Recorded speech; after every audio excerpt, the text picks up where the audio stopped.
Welcome to the Legendary Upside podcast and YouTube channel. My name is Pat Kerrane. You can follow my content at legendaryupside.com. With me today, Rich Hribar. We're doing our Angles and Upside podcast for week 9. Reebs, how's it going?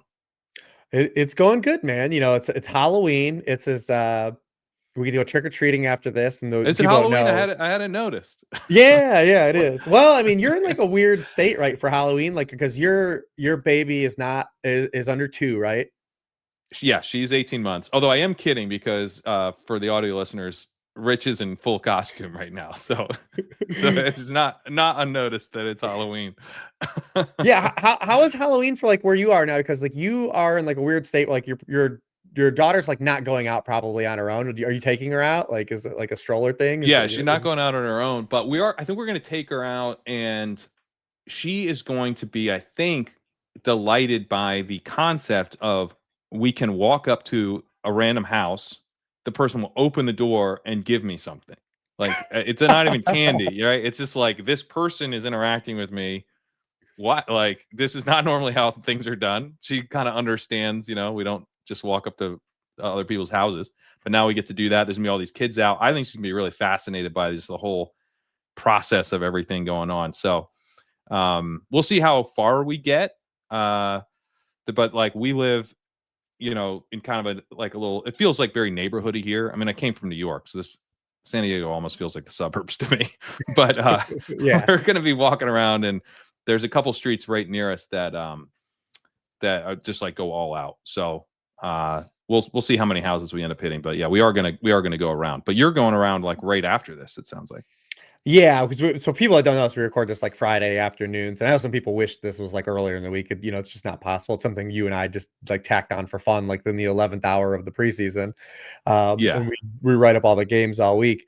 But yeah, with Halloween being a Friday, like our trick or treating is like right after this, when we get off by the time we record, because we record like movie length time, and we have one extra game this week. But it's Friday night too, so it's like not even just the trick or treating, like it's gonna be like a party night, like for everyone. Like, like my son is 21, like, and it's like they're Oh like yeah. say that age, Yeah. like, it's just like, well, they're go out and like dude, it's gonna be, and with it being Friday Yeah. night, like The no one has to costumes work are different. tomorrow. Yeah, Yeah. the costumes are a little bit different. And, we go out with another couple, and their daughter chose Care Bears. For them listening, I am an actual Care Bear right now, and I was actually pretty pumped because you're in San Diego now, but being here, like just right outside of Cleveland, usually it gets cold at night, and she was like, "We're gonna be Care." I Oh, was like, "Cool." nice. I was like, "I gotta just wear stuff underneath it." Halloween does get kind of a downer since they moved it to nighttime here, because like sometimes if weather is real bad, the kids will be in like their coats and stuff, and you can't even see them dressed up. Hmm. Like last year it snowed. This year it's gonna be like relatively nice enough, but still chilly. But we'll deal with it. What do you mean move to nighttime? Are you guys used to trick or So treat in when the I day? was younger, it used to be during the day. Yeah, and That then was never. I grew up in Delaware. It was always night for us. yeah, ours used to be during the day, and maybe because I was in an area where, listen, inner city, we were delinquents, so like they're like, we gotta put these kids out in the daytime. We You're can't, not letting these kids out at like, we're just make them do it the stark of afternoon. Like it used to be like, because even when it like holidays a week, it would be like Saturday afternoons. Like they would just move it to the weekend when I was night. younger. I Interesting. think maybe because the area I was in there. But, That's not how we did yeah. it. We're But doing. yeah, I mean, ours will be kind of more twilight, I guess, because the the bedtimes aren't too past but you're sunset. gonna So shift because like you're in an age where you were like you got a little bit older, and like you probably weren't like going out because you had like a younger daughter, and like she's young and you'll take her out a little bit. So like all these holidays are gonna start to change for your life, man. well, I'm still at the. I mean, and you can see on YouTube, I'm still at the age where Halloween doesn't have any meaning for me as far as costume. Like I don't need to wear a costume, but I don't know how soon that's going to change. It might change pretty quick. If she's demanding costumes for the parents, that could be a couple years from now. So I'm kind of relishing not having to dress up. To be honest, that's It's fun, that's man. nice. It's fun, and like it's Christmas will start taking back off for you again too, because you probably had a period where like Yeah, Christmas was good for family and stuff too, but like having your own kids for Christmas, it changes the dynamic like that's wholeheartedly. true. Yeah, that'll be big. That'll be big. Like when she Not starts to quite understand, this like year. gets into it, Yeah, yeah. maybe probably next year. Will be that soon. two and a Yeah, half. once Yeah, that does it does add a new wrinkle, and you like get reinvigorated like yeah, about Christmas, like in the meaning of it for when we were younger. nice. Um, the meaning of Halloween, of course, is just candy. It's a it's a simpler holiday. Yeah, Um, pump as much sugar into our bodies, sugar and alcohol. yeah. So let's before we dive in, let's take care of some promo stuff. I know you guys have a promo going for Halloween. Yeah, we are doing like a mid-season promo, and it is actual promo code Halloween. If you type that in the Okay. site, if you go over there, there'll be a blue bar that pops on the site, and anyone can just take 50% off anything they want at the site, whether that's like player props, worksheet stuff, Warren's picks, if you want to chase that stuff too.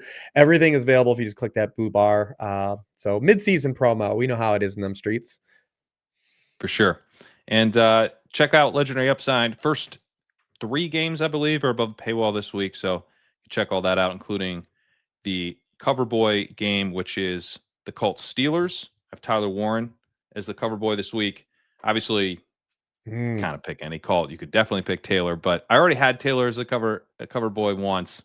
It's trying to change it up. Um, let's go ahead and dive in.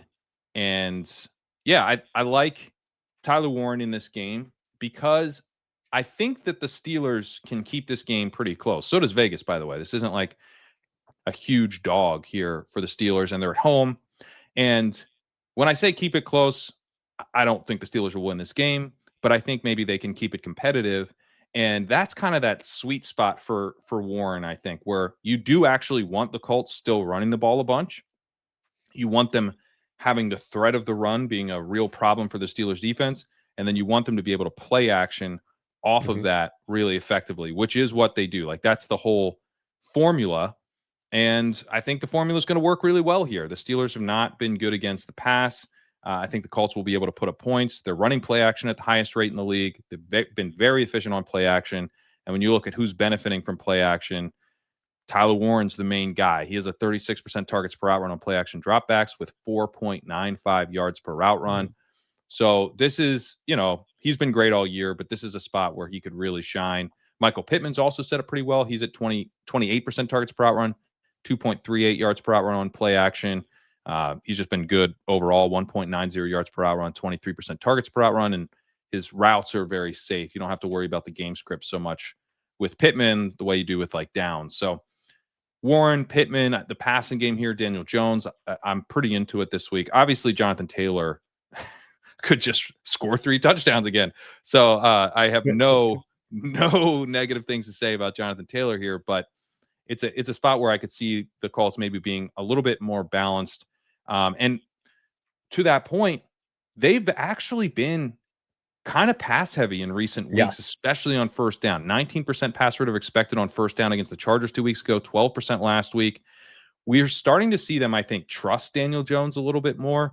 And I still want Daniel Jones to be front running. I want the defense not to know whether or not Yeah. he's dropping back.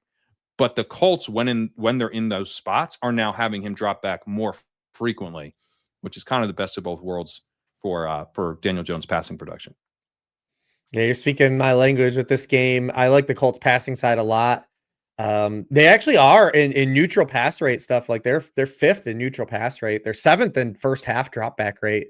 They just have been front running so much, like to the degree, like not even front running, like blowing teams out that it's Yeah, impacted like their fantasy lines and like complete run out.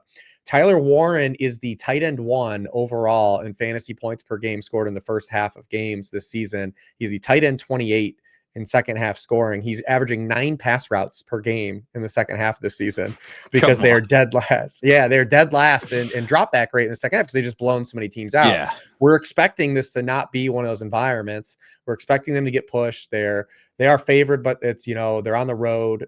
This would also be like a prototypical like Tomlin punch up game too. And then you talk about like where the Steelers struggle. Like they blitz a lot, they play a lot of man coverage, and they really struggle to slow down guys like after the catch. Like they give these tight ends chances to win in the open field, and that's why they had so much trouble with Tucker Kraft on Sunday night. Kraft torched them. Yeah, And Tyler Warren's a very adjacent player to Tucker Kraft, a guy that he's second in yak yards behind Tucker Kraft, actually. 293 yards after the catch. Tyler Tucker Kraft is at 336, and geez. He had Tucker Kraft had the most yak yards, the third most yak yards for a tight end in a game in the 2000s on Sunday night. So That's this crazy. is a spot where if we get more push, more dropbacks, more Tyler Warren. Also, the way Tyler Warren fits into this field is very interesting because you have Brock Bowers coming back at 5K on DraftKings. People are going to get to Tucker Kraft again. He's a little bit like priced up a little bit this week, but I think he's going to slip through the cracks a little bit. Travis Kelce's grandfathered in on Monday night pricing in a game people are going to be gravitated towards. So I think Tyler Warren is going to slip through the cracks potentially for the type of ceiling he offers in this game. I also kind of wrote this game up too, like not as like, it's Jonathan Taylor, right? Like you do Jonathan Taylor Yeah, stuff. yeah, But yeah. if there was ever a spot for Jonathan Taylor to one be like kind of slowed down and not shadow Realmus, like he can always get 2-3 touchdowns out. Like this would be a spot where like Tomlin like puffs his chest out. And it's like, dude, we only allowed Jonathan Taylor to rush for 3.9 yards per carry while Daniel Jones threw 3 touchdowns against us. Yeah, yeah. It could totally be not Jonathan Taylor, and then they lose by 14. But the Steelers are 6th in fantasy points allowed per touch to running backs. They did this on Sunday night with Josh Jacobs whenever he's in the game. All the keying on the run blitzing. He had 3.3 yards per carry while Jordan Love's completing 20 straight passes against them. It's like, cool, you're doing the assignment. But Jonathan Taylor's only faced one team higher than the Steelers in points allowed per game per touch to running backs, and it was the Rams. And like he was relatively mortal that game. 22 touches for 96 yards. So like he's 11K on FanDuel and he's 9-8 on DraftKings on a slate where there's like a bunch of value opening up throughout the week that we'll definitely be touching on.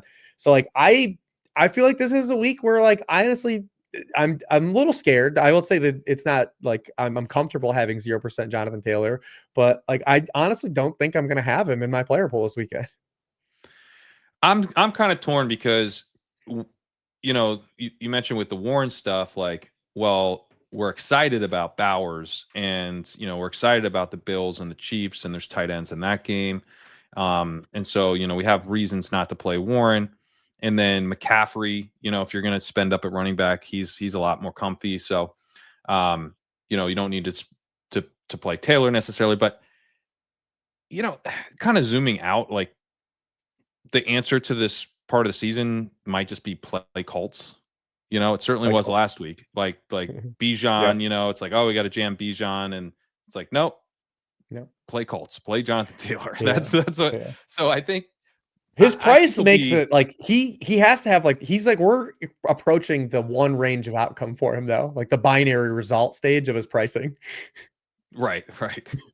He kind of either has to absolutely smash or it's like he has to have multiple touchdowns at his price, which he's doing every week. Which he's doing every week. Yeah.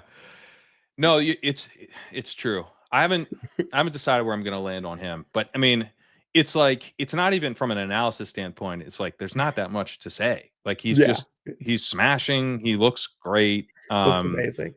Even with the Rams stuff, like the Rams were able to get to Jones had his worst game of the season there. They actually had to pass not from a position of strength for the only time all year. The pass rush there is very, very strong. Rams have a great pass defense. The Steelers, like their pass rush is okay, but I don't think the Colts are going to be on their back foot here. And when they're rolling, Taylor just crushes. So and they're predictable, like the Steelers. Like they don't really calibrate. Yeah. They don't make in-game adjustments. They kind of stick to whatever their game plan is that week, and they hope it eventually just works and holds. Like they don't really do anything like over the course of the game. Like 2 weeks ago when they played on Thursday night and they interviewed, they do the coach halftime interview, and they're talking to Mike Tomlin as Jamar Chase literally has like 12 targets at this point in the game. And the first thing he talked about was stopping the run when Chase Brown had like 4 carries. And like, I was like, are we watching the same game, Mike? Like, what are we doing? Like, and then, last week they just continued to blitz Jordan Love as he's just like absolutely carving them. Yeah. And they're just like, what and it's also like not how you play Jordan Love. Like Jordan Love's good against the blitz. Like that's a known thing. Yeah. And it's and Daniel Jones has been good under pressure. Steichen's put him in like really good, advantageous spots. I mean, I have confidence. Like the one like little wild card here is like the Colts. Like I think it's only their second outdoor game, and like the Pittsburgh field, like because there might be like some rain in this game or something. Like Mm-hmm. if this field sucks always, it's just like this could just be like the one spot, like them playing outdoors in like a shitty field. Like do they get slowed down a little It bit? doesn't suck bad enough that But on they're paper, not playing their starting quarterback the way the 49ers are this week. But yeah, correct, yeah. but it's not great. But on Um, paper, this is like a game where like you would be excited for the Colts passing game because you feel like they're going to get enough push.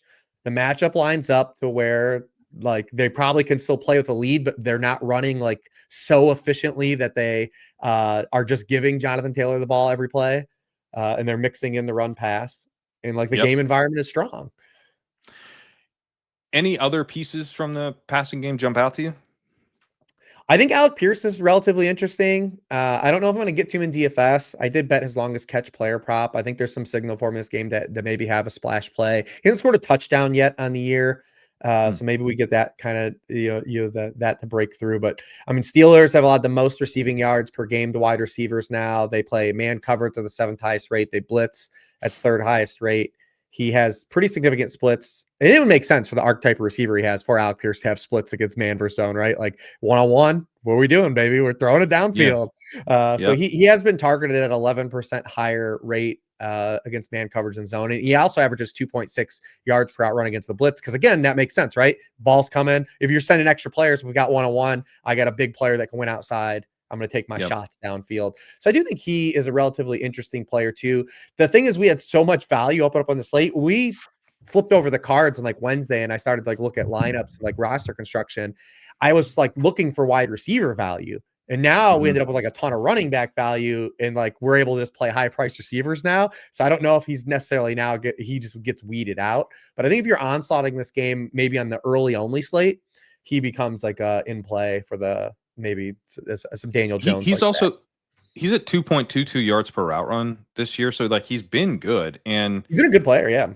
yeah, I think when I'm thinking about the Colts, I'm like, what version of the Colts are we going to get? And you look at like Josh Downs. I don't think we're getting the Downs Colts here. That's maybe when they play the Chiefs. Then I'm like, give me Downs there because they might actually be an 11 a bunch, and that they might Yeah. like be a different version. I Yeah, we don't like think the Steelers Warren are going for to push the them. Yeah, that's yeah. why we like It's Warren. Warren, Pittman, and probably Pierce, who I feel good about the routes. So I would be open to him in like Daniel Jones stuff on the main Mhm. slate personally. Um, on the Steelers side, I've been noting that the cornerbacks for the Colts not good. All three of them now look like pretty big liabilities because Charvarius Ward is out. Yeah. So they've got Mekhi Blackman. He ranks 84th in yards allowed per coverage snap. Kenny Moore is only 95th. So back from injury, but not playing that well this year. And Jonathan Edwards ranks 108th out of 120 cornerbacks with 100 plus defensive snaps. So all three cornerbacks look like pretty big liabilities. And then the Colts defense like hasn't been that great, and I think it's been protected a little bit by the schedule. I mean, last week they got the Titans, so they're also They're like very frequently bend but don't ahead. break. Yeah, I think I think they will allow points to Yep. the Steelers here, and Rodgers has played pretty well. I think this is kind of an interesting spot for DK Metcalf. Calvin Austin was one of our punt play options. I don't know that we'll need him here, but and I'm frankly not like jamming Metcalf or anything, but I do have optimism for the Steelers to keep this close, and part of that's because I don't think this Colts secondary is one to fear. Yeah, I'm in lockstep with you too. That's where I think the push comes from, and I don't think that necessarily makes like from a DFS perspective. I'm going to play Rodgers, but like in your two QB leagues and your streaming, like I think you feel pretty confident. He's been really good the past 3 weeks. Been in the front half of scoring the past 3 games. He's actually the QB8 now in passing points per attempt. Obviously the big bugaboo is you don't get any rushing out of him, so he has to run hot and Right. touchdowns. And he does now lead the NFL in touchdown rate. So he's doing his part. And now that the Steelers defense has been like really bad, especially these past 2 weeks, we're getting like them in some fun game environments. And he's now averaging 35 dropbacks per game the past 3 weeks, which is, front half of the league. I mean, they're never going to be like top 5 under Arthur Smith, but this is a good spot for him because you look at the Colts, they've allowed a QB1 scoring week in 4 of their past 7 games. The exceptions are Cam Ward twice and Geno Smith. So there's some positivity here, I think, for Aaron Rodgers to have, I think, a solid game. I don't think we get to him in DFS, but I think he's a solid fantasy play in like your Yeah. league-based stuff. And He's like, sort I of think Joe that, Flacco this week, where I'm Mhm. like, I want you in this game. I'm not playing you, but like, it's important that you're It's here. important that you play well. It's important that you play well to make the other side interesting. And I mean, yeah, the Steelers have a -1% pass rate over expected. By Arthur Smith standards, that's like Yeah, that's that's transitive that's property. him That's being the Chiefs. You know, like he's going nuts right now. He should be at like -10. You know, that's where he wants to be. But the Rogers is audibling and stuff. Like maybe he is -10 in the initial play call, but they're able to actually have some pass volume with Rogers this year, which is huge for this game environment. I do like DK Metcalf too as like the bring back if you are going to force a Steeler. On DraftKings too, he's 5,500 over there. He's priced up on What FanDuel about he's Warren? 76. I like Warren as like a season long managed league. Just know what you're getting as an RB2, but I'm a little nervous of him like to be like kind of whenever he's popular, especially in this matchup. So the Colts aren't particularly like a great run defense, but they're good against the runs that the Steelers have. He is the 3rd highest inside zone run rate. Jalen Warren does, and like that's where you don't want to run against the Colts. Like you want to Mm, run the edges against the Colts. So you don't run at DeForest Buckner. I don't want to run at DeForest mhm. Buckner, and those inside zone runs, they're actually 8th in success rate on those runs. And Warren, you always never know too the touchdown equity, right? He actually doesn't have a Yeah, touchdown.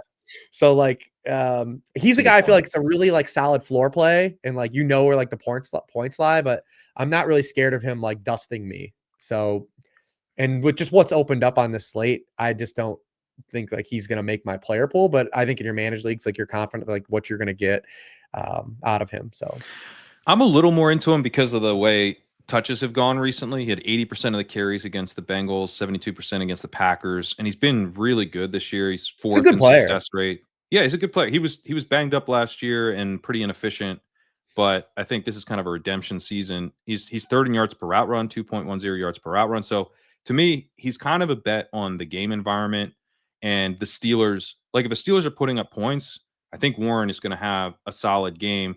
I do agree with you though that like from a DFS ceiling perspective, he's not super enticing. He's more like one of these pieces that can make other stuff work at Yeah, he would have been like a 5,500 on cash DraftKings. game. Yeah, he would have been like a cash Yeah, game guy, yeah. I think.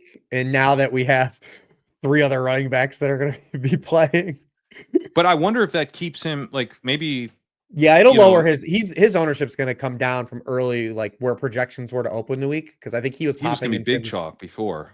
And I think it's definitely going to come down with, Hunt, Travion Henderson, and probably Monangai now.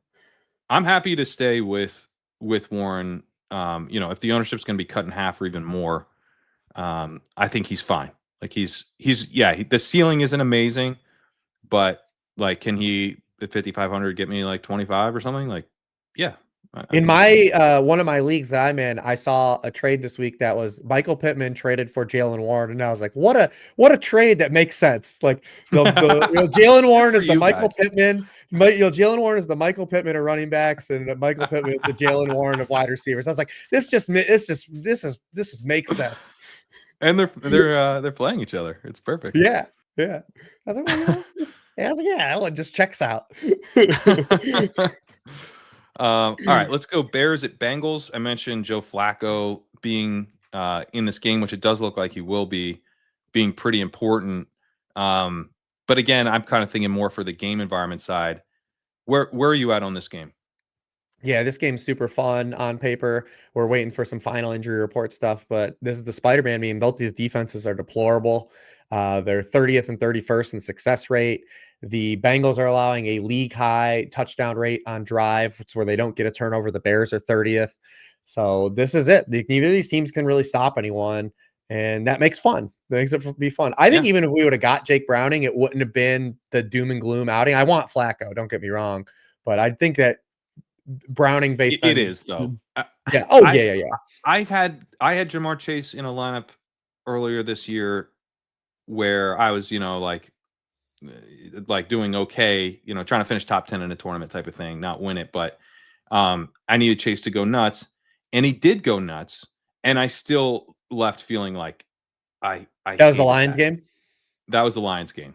Yeah. I hated every second of it's not that it is doomsday, because even if Chase gets there with Browning, it's gonna suck. It's gonna It's gonna suck be after the so game. frustrating. Yeah, Yeah. I like Flacco just to push the game environment, Yeah. in Yeah. general. He's been so good at just getting the ball out and kind of masking the Totally. deficiencies of this offensive line. I mean, he has the fastest time to throw in the league over the past 3 weeks. He's also just not making mistakes. I mean, he has the lowest rate of dropbacks that lose 1 EPA or worse over the Mm. past 3 weeks. And then he draws just a great matchup against the Bears, who are 30th in passing points allowed per attempt to quarterbacks. They're 28th in pressure rate, like all these things. It just all saved. Like they couldn't stop Tyler Huntley last week. So now that he's up, it looks just like a lot better wheels up for the game environment in general, to where you want to stack it up. Yeah, I mean, Chase obviously is going to get targeted a million times. Higgins is so much better with Flacco. He's in the exact same role. He's been in the exact same role all season. He's, the number one kind of outside deep threat, where Chase is interesting because he's kind of like he's like half gadget receiver, half possession receiver. That's what we But then love. like he's just crushing after the catch too. So it's yeah, I If mean, people it's people get mad about that kind of sometimes, amazing. and like from like fantasy football analysis, where like they try to like remove stuff from like a player's profile for truth. It's like I want my guy still getting that shit too, though. Like throw me some Yeah, screen, throw my guy to some screens, man. please. Yeah, I love it, dude. He is 46% of the targets from Joe Flacco. That's why it's like not. This isn't like one game. This is the 3 games No, now. he has 12, 23, and 19 targets. And part of the reason, like the quick hitting stuff is part of like where it's built in. Like he's only averaging 6.9 air yards per target since Flacco came in. But like again, he can still get those Who cares? yeah. But I like said, those are great. You want to give my guy an extra 6 catches? Cool. Like I love that, man. It's like That's these are a the guys that touchdown, are man. good. That's Yeah, a touch. He exactly. can stand there. He can make Ian's anti PPR tweet. Who Yes. cares? Zero Yeah, I love it. yards, 6 catches. That's a touchdown. And the Bears are 30th in points allowed per game to wide receiver ones. They're 31st in touchdown rate allowed to those players. And if Flacco's shoulder is fine and they do push the ball downfield a little bit in this game, the Bears are 31st in completion rate allowed to wide receiver targets 10 or more yards downfield. And they're 30th in completion rate allowed to those throws on 20 or more yards downfield. So if the shoulder is not an issue, that's how T. Higgins gets there. The To the target point, Jamar Chase had 22 targets in Jake Browning's 3 starts. So it's a little. I'm not counting the Jacksonville one Yeah. where he did play, but Oh, three yeah. starts, 22 targets against the Steelers alone. He had 23 targets from Flacco. So yeah, it's much better. Bears don't play a ton of man coverage. Sorry, they do play a ton of man coverage. They don't double team at a high rate. Both are good. And now maybe they double team a lot with Chase. Like teams switch that up. You're like, oh, this team doesn't double team, and then they get someone like Chase, and they do because it's so obvious. But there's a chance here that Chase they don't just go out all out to take him away, which means he's just going to get And they peppered. have He's going to get injuries. peppered either way. But They have injuries too. Obviously Jalen Johnson's hardly played the series out. Kyler Gordon was put on injured reserve 2 weeks ago, and Tyreek yep. Stevenson looks like he's gonna be back, but that's And again. and the way they move Chase around, not having Kyler Gordon in the slot could be pretty helpful. But yeah, this is a great spot with Flacco. You kind of know what to do on the Bengals side. Chase Brown more kind of season long And some like of those guys like RB2.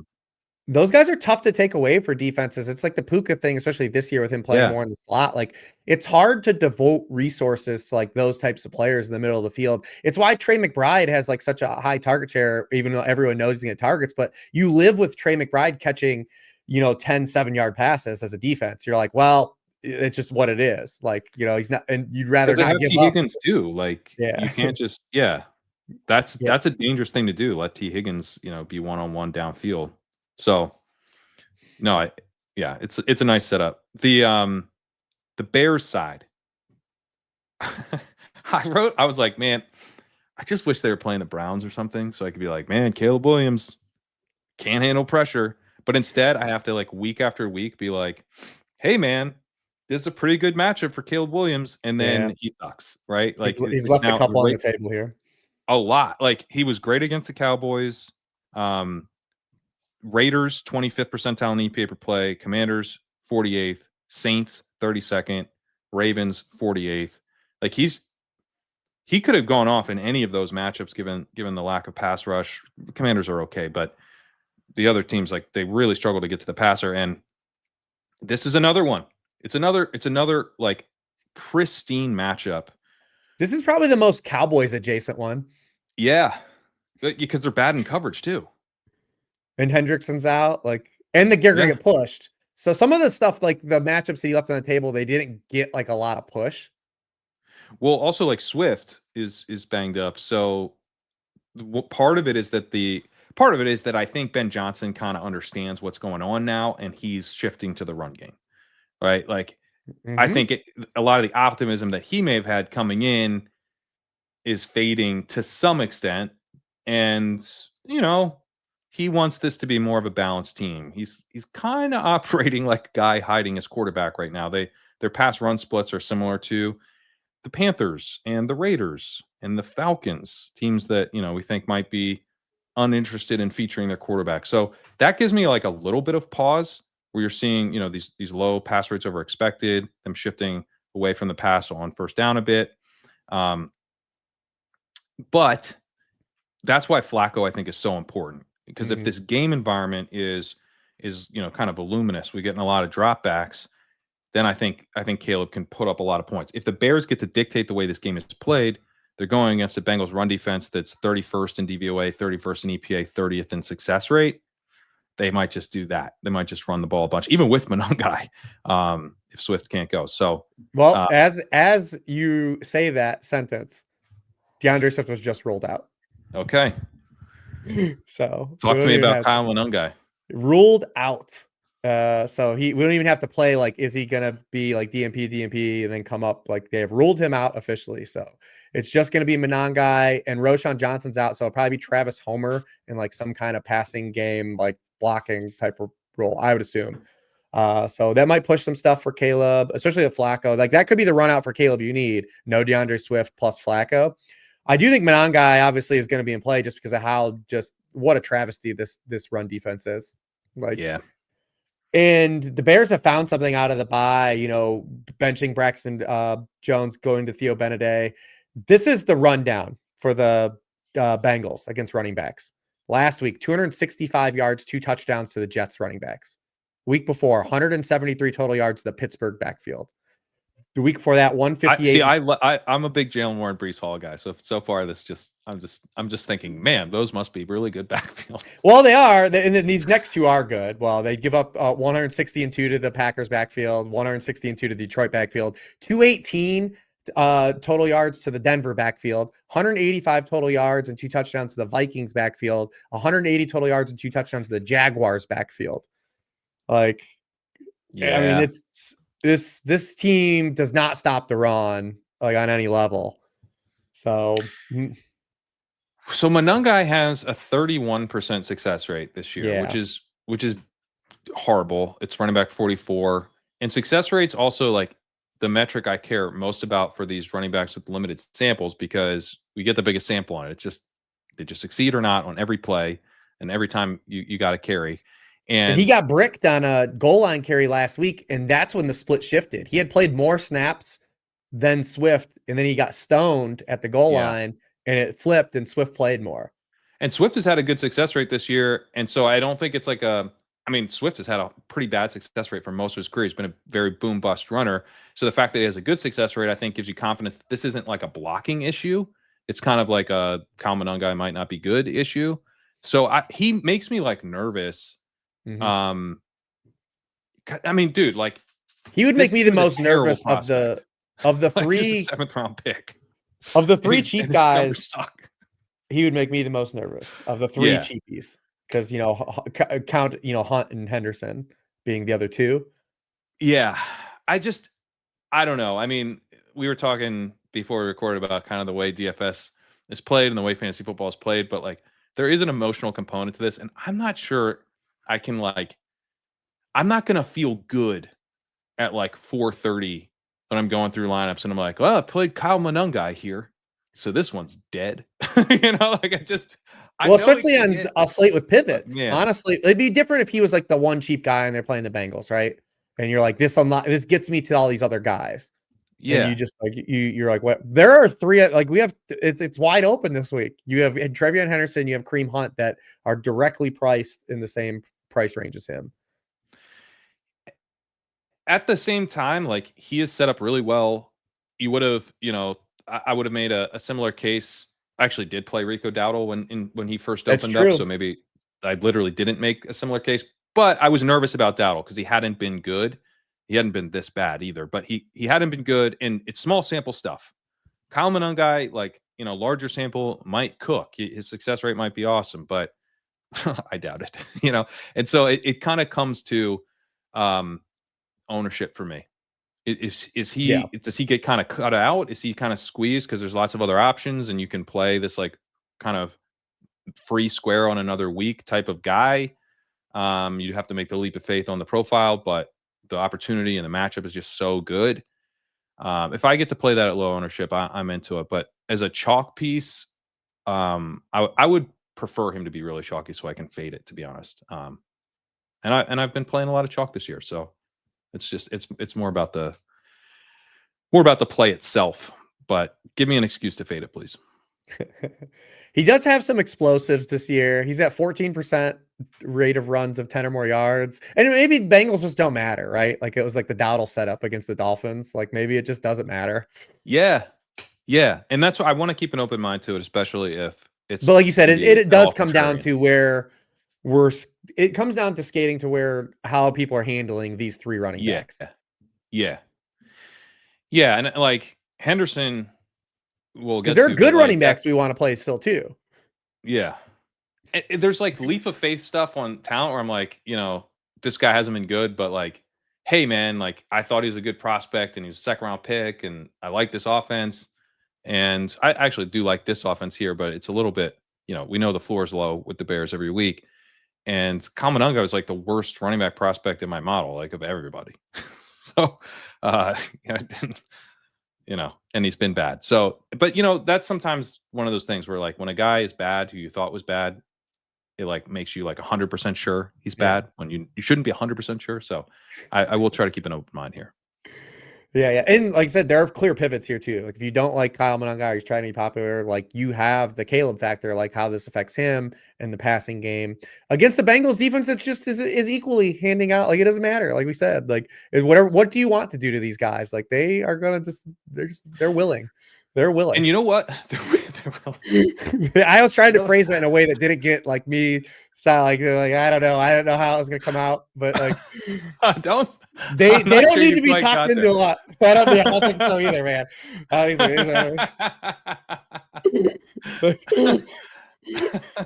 I There's a do lot like of the that in angle. Halloween night. There's gonna be a lot of that in Halloween Yeah, night. that's true. Yeah. The witching hour. Yeah, different witching hour is gonna be happening.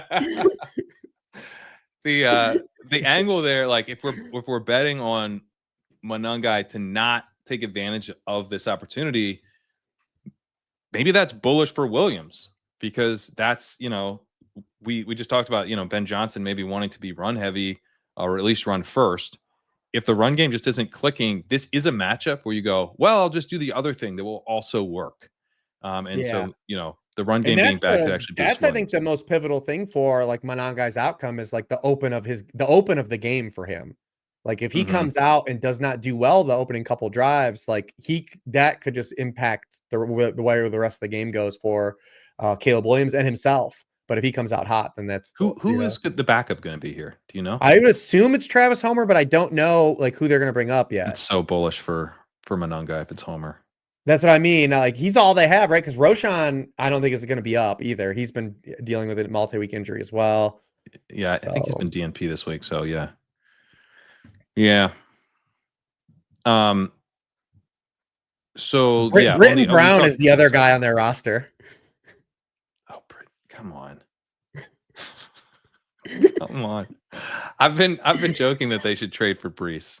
You know, like if the Bengals can get Flacco up to speed at quarterback in like 4 days, 48 hours, that's all you need for Brees. Yeah. Get him in the building. Yeah, it's running backs. Give him the ball. Um, all right, let's go to the next game here. Falcons at Patriots. Um, anything jump out to you in Yeah, this game? yeah, one of those guys. Yeah, listen, Drake May is really damn good, man. Like we talked about it last week of Yeah. just like, hey, like this is like a great like litmus test for like the way Yep. the Patriots are operating. And to be the first half of that game, they kind of just like let the Browns hang around. They were kind of trying to be like balanced. And in the third quarter, they were like, Get a bad pick. what if we just, like let Drake May do what he's been doing all year? And they just that just like took the game into a different element. And he was so Honestly, good. like they were doing that one drive in the third quarter, like it just felt like everything was clicking and they were doing like these little like like kind of like quick hitting pitch things to technically it's like a pass, I think, to Demario Douglas, kind of end around stuff. And they were doing stuff where you're like, that feels like it was they were building off of that play. They're kind of like they got the defense looking one way, thinking they do one thing, and then they're making like it just like it felt like watching, you know, like music. Like the whole thing's just like clicking. You're just like, yeah, this is great. Like it was really flowing in that third quarter. And that's, then May is able to hit Booty downfield. Like it's all kind of coming. He had the Diggs touch. I think I think they scored 3 times in the third quarter. It was Yeah. really, yeah. And it kind of also felt like second half adjustment-y, which was kind of fun to see. Um, Josh McDaniels is really impressing. Like this is a really well designed offense. It's not just May, but May's obviously crushing. Um, I do think this is a test for them, though. The Falcons have been pretty hit or miss, but when they hit, this team, Josh Allen had his worst game of the season against this defense Well, their by defense is far. predicated on not giving up big plays. That's like the whole structure of the defense is to not give up big plays, and that's kind of where the Patriots offense lives, is generating big plays. So, The the Falcons they're second in blitz per dropback, and you can run on them, but the Patriots have a terrible run game when Ramondre Stevens is healthy and he'll be out. So it's like kind of a matchup that sets up like a little weirdly for the Patriots. mhm, Um, and the other thing about this matchup that's potentially not so fun, you talk about the big plays. May so he hasn't played a ton of teams that are good at blitzing. Um, in terms of EPA allowed per blitz dropback, he's got the Raiders who rank 31st, Dolphins 28th, Steelers 14th, Panthers 26th, Bills 18th, Saints 21st, Titans 25th, Browns 12th. So three of those teams do blitz frequently. They're just not very good at it. The Falcons blitz frequently and they're very efficient. They rank 7th in EPA on blitz dropbacks. So this is like a different type of test than he's had. Um, and when he has been blitzed, his ADOT is much lower. mhm, So I could see him just being like a little bit less fun. I think yeah, he will probably have some rushing production here. It's a good rushing matchup. He's been very effective on the ground. So from like from like season long stuff, like I'm not like sitting May here. He's still a quarterback one for me easily. But when I look at like trying to stack him up or Diggs or Booty, etc., I am like a little bit more nervous about May's ability to have these big plays downfield here mhm. with his ADOT just so much lower against the blitz. And this team obviously blitzing a ton. So it's just a 6.5 ADOT. Only Jared Goff, Dylan Gabriel, Bo Nix, Joe Flacco have a lower ADOT on blitz dropbacks. He's been good, by the way, on those blitz dropbacks. He's getting the ball out. I don't think he's like super blitz sensitive, but my point with the schedule is that like if he is, we We probably wouldn't wouldn't know. know. Yeah.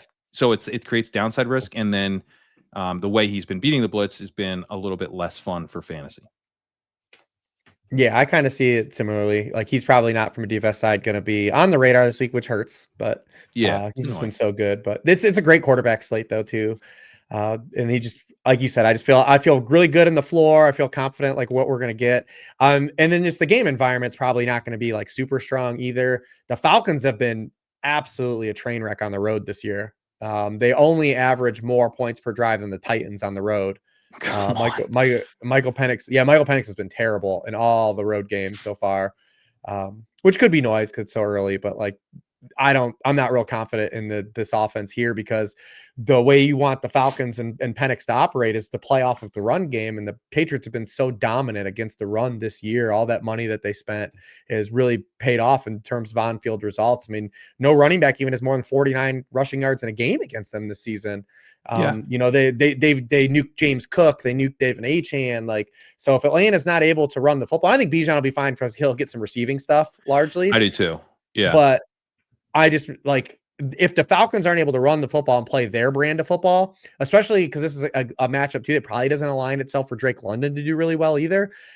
I struggle to see like where Atlanta's doing stuff to like coax out like our Drake May 30-point game. It's probably more of like a 20-point game, 22-point game. Exactly. I mean, this is an elite run defense now, and frankly, they're just a good defense overall. Like the secondary early on was looking like one to target, just really really weak, but they have Christian Gonzalez back, and it's kind of come together. They just extended one of their corners actually this week. He's been playing well. I think Jones is who they extended, um, and then Davis has been playing well too. So this is like, and the safeties have been playing well. Like it's kind of all gelling now. And the other thing with the Patriots is that they've been like super healthy. You talk about the some of these cluster injuries and stuff. Like Patriots aren't missing anybody. They're just cruising right now. So that like when you're talking about week 9 and you're just like, yeah, our whole defense is like basically healthy. That's massive. And so yeah, I think that the fact that you're probably better off attacking through the air and playing aggressively when you have a conservative Falcons team that's probably trying to hide their quarterback and run into the teeth of this defense.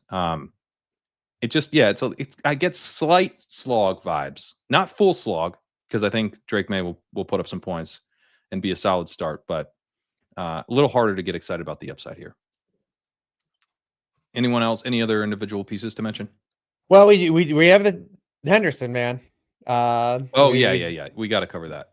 Yeah, I mean, we've got Ramondre ruled out. You know, obviously, this is the runway. We saw Henderson last week look at better than he's at any point in the season. Look, get him in space, 10 touches for 75 yards. He'd have the fumble at the end of the game. A lot of pitch outs, like they're attacking the edges. Everything to the edge, which is interesting for this matchup and how he was utilized because the way you want to attack Atlanta is downhill runs. In recent weeks, we've seen a lot of teams exactly the opposite of what Henderson does. Right. But the Patriots do have a lot of this installed in like their base offense, which is interesting. So like teams have started to play bully ball against the Falcons front because they are a lighter defense. They do play a lot of nickel. And so they faced the most running back runs this season with 2 or more running backs on the field, 59. They're 24th in yards per carry on those runs. They're 25th in yards allowed before contact on those runs. And you're like, well, they just faced Miami and San Francisco too, teams that play a fullback. Well, guess who's third in the NFL in rate of those runs? New England Patriots behind them. And they're also 5th in rate of runs out of 22 personnel with 2 running backs, 2 tight ends on the field. They are playing 12 personnel at the 11th highest rate, which also has given Atlanta problems on 2 tight end sets. Atlanta's 30th in yards per carry allowed to running backs. And they have the lowest success Matt rate. Collins, who's kind of a tight basically end, a tight end. Yeah. So I'm very interested to see this as a litmus test to see if like one, they do play that style away and give him some more interior runs. And because this is the way you want to attack Atlanta, and they have the infrastructure to do it. They have already been doing it. So, and the best games for Ramondre Stevenson this season have been games in like clear cut, obvious run matchups. So this would have been one too. So can Henderson slide in and pivot into that role? Also, you talked about like some of the blitz stuff. Does that mean we finally get some receptions for Travion Henderson with the lower ADOT? Be nice. And some of the blitz stuff? It would be nice. But listen, if the whole field, like everyone wants to make the jokes about it being a Terrell Jennings game because it's the jokes, like I want to use that to my advantage. Like if people are like this is an elite prospect, Travion Henderson. I am bullish on the talent. And I didn't have him as elite, but I think he's a very strong prospect and certainly a lot stronger than someone like Kyle Monangai. Well, yes. So. Yeah. But yeah, he definitely checked a lot of boxes in terms of like the way the NFL is played now. Like he brings this stuff to the table, like explosive runs, can contribute out of the pass game. Doesn't have to be the biggest guy because that's the way that the NFL has kind of moved away from that you don't have Yeah. to. But if the field is just like this guy sucks, like we did this with Travis Hunter a couple weeks ago before the London game, and people were like, "Oh, he's supposed to get more work. Like, who cares?" And then like he has the best game. You know, it's like a 30-point fantasy game. You know what? I'd also compare it a little bit to Justin Fields last week, where like Correct. Justin Fields fully they wanted to bench him, like 100%, no doubt about it. And then Tyrod Taylor, they literally can't bench him because he's hurt. So they have to play Fields, and then Fields plays well. Henderson gets this run last week. He actually looks pretty good. And then he fumbles on the final carry right at the goal line. I mean, it didn't affect the game. Game's over. But like, they And never literally fumbled lost the in game. college. Never fumbled in God, college one time. Didn't have you put on that Patriots uniform immediately, like just immediately. somehow like no. Yeah, Ramondre's mentoring him, so so yeah, I mean that, and then like okay, so the last time, literally the last time we see him, he's fumbling the ball at the goal line, and then the entire week it's been like the Patriots are in on these, are rickies on Twitter, saying where the Patriots can confirm Patriots can trade for running back, all this stuff. So Yeah. it's like, well, that's obviously related, and then but then the toe for Stevenson, he can't play. Maybe that was driving some of the trade talk. I do think some of it's that Henderson's played poorly and they're frustrated and kind of fed up. But like, what are they going to do? Are they seriously going to play Terrell Jennings? I don't think they are. I think they're going to play Trevion Henderson, their second round I see. pick. I do too. That's and most people You are know, scared of it. good. I Yes. mean, you should be like a little scared. Like it should be like a little thrilling Yeah. to put him in that lineup. Yes. But I think embrace it, and it's just like But I he don't see to pivot off the game we just talked to how people can be so bullish about Kyle Monunga and be so skittish on Travion Henderson. yeah, like zoom out a little. But like, because I do kind of get it, where like it's a better spot for the Bears to pound the rock. Kyle Monunga, is kind of like that's what he does. He's like a downhill grinder, but also he's been like super inconsistent. So he's been like bad at the one thing he does. He's got no explosiveness. I don't like none of the people that support Kyle Monunga. I think he's explosive. Like you get Henderson can get there in a couple carries at least, even if he had. It's just like you've got more outs because he actually is explosive and he actually catches passes a little bit. So I mean, I look at Josh McDaniels and I think that this is a guy that I would say relatively I have faith in being intelligent at calling an NFL game. And we just saw not two emotionally intelligent, perhaps. yeah, no, definitely not head coach worthy of Yeah, emotions, but like but the last two games, if he's watching film, the last two backs that the Atlanta Falcons have faced have been Devin Achane and Christian McCaffrey. I don't know how he doesn't look at some similar things that those guys did and says like, how do I not?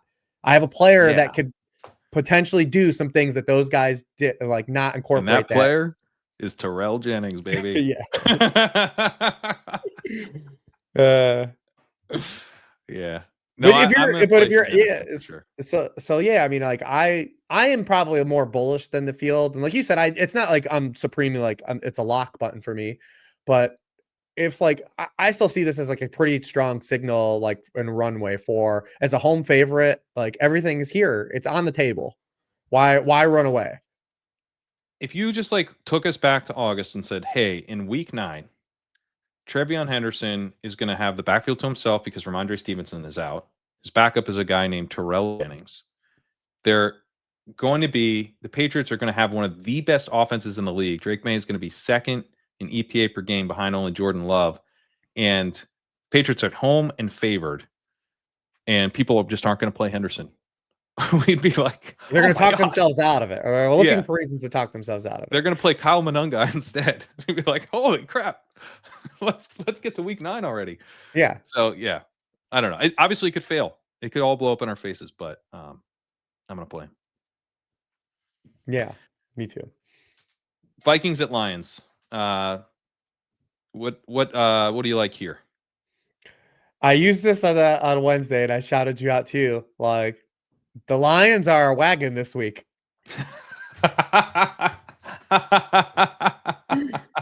This is our wagon, baby. This is a And we're gonna make wagon. this a thing. This is gonna be a thing in the show, man. Like the wagon of the week. Wagon of Uh, the week. We need the graphics. wagon of the week, baby. Listen, we're gonna have a nice little picnic. Load that wagon up. Like we're just whatever you need to put in that wagon. We're gonna take it out. We're gonna take it out to the field. We're gonna unpack it. Like it's radio flyer style. I don't know any other Hell yeah. brands of wagons, but like, yeah, this is our wagon of the week, baby. Lions at home, low owned against the. Listen, any competent offense that the Vikings have faced this year has woodshedded them. Like any competent quarterback play. Like they've shut down Michael Penix, Jake Browning, and Dylan Gabriel. The rest of the dudes have all gotten there. They all gotten there. Chase got there too. I mean, That's true. after the game they said yeah. No, sorry, I'm Yeah. thinking Lions. Never mind. Yeah. Yeah, yeah. That game. Yeah. Getting No, that all was a Jake getting all Browning turned game. around. He Yeah, changed. yeah. It was very bad. It was very bad. But Brian Flores, like one of these guys, hasn't really broke tendency in these matchups. I'm curious to see if John Morton. John Morton wasn't calling these games, but Brian Flores in 4 matchups against Jared Goff has blitzed Jared Goff on 64% of his dropbacks, and he's been over 50% blitz rate in every one of those games. And in those games, Jared Goff has completed 81% of his passes for 9 yards per pass attempt and a 5.7% touchdown rate against the blitz. Yeah, man. And then in these games, so like that is completely who he's targeting? yeah. He's The sun targeting god. Amon-Ra St. Brown. I've got some blitz stats here. I just want to Go throw for it. in. So in those 3 matchups, I think St. Brown missed one of the 4.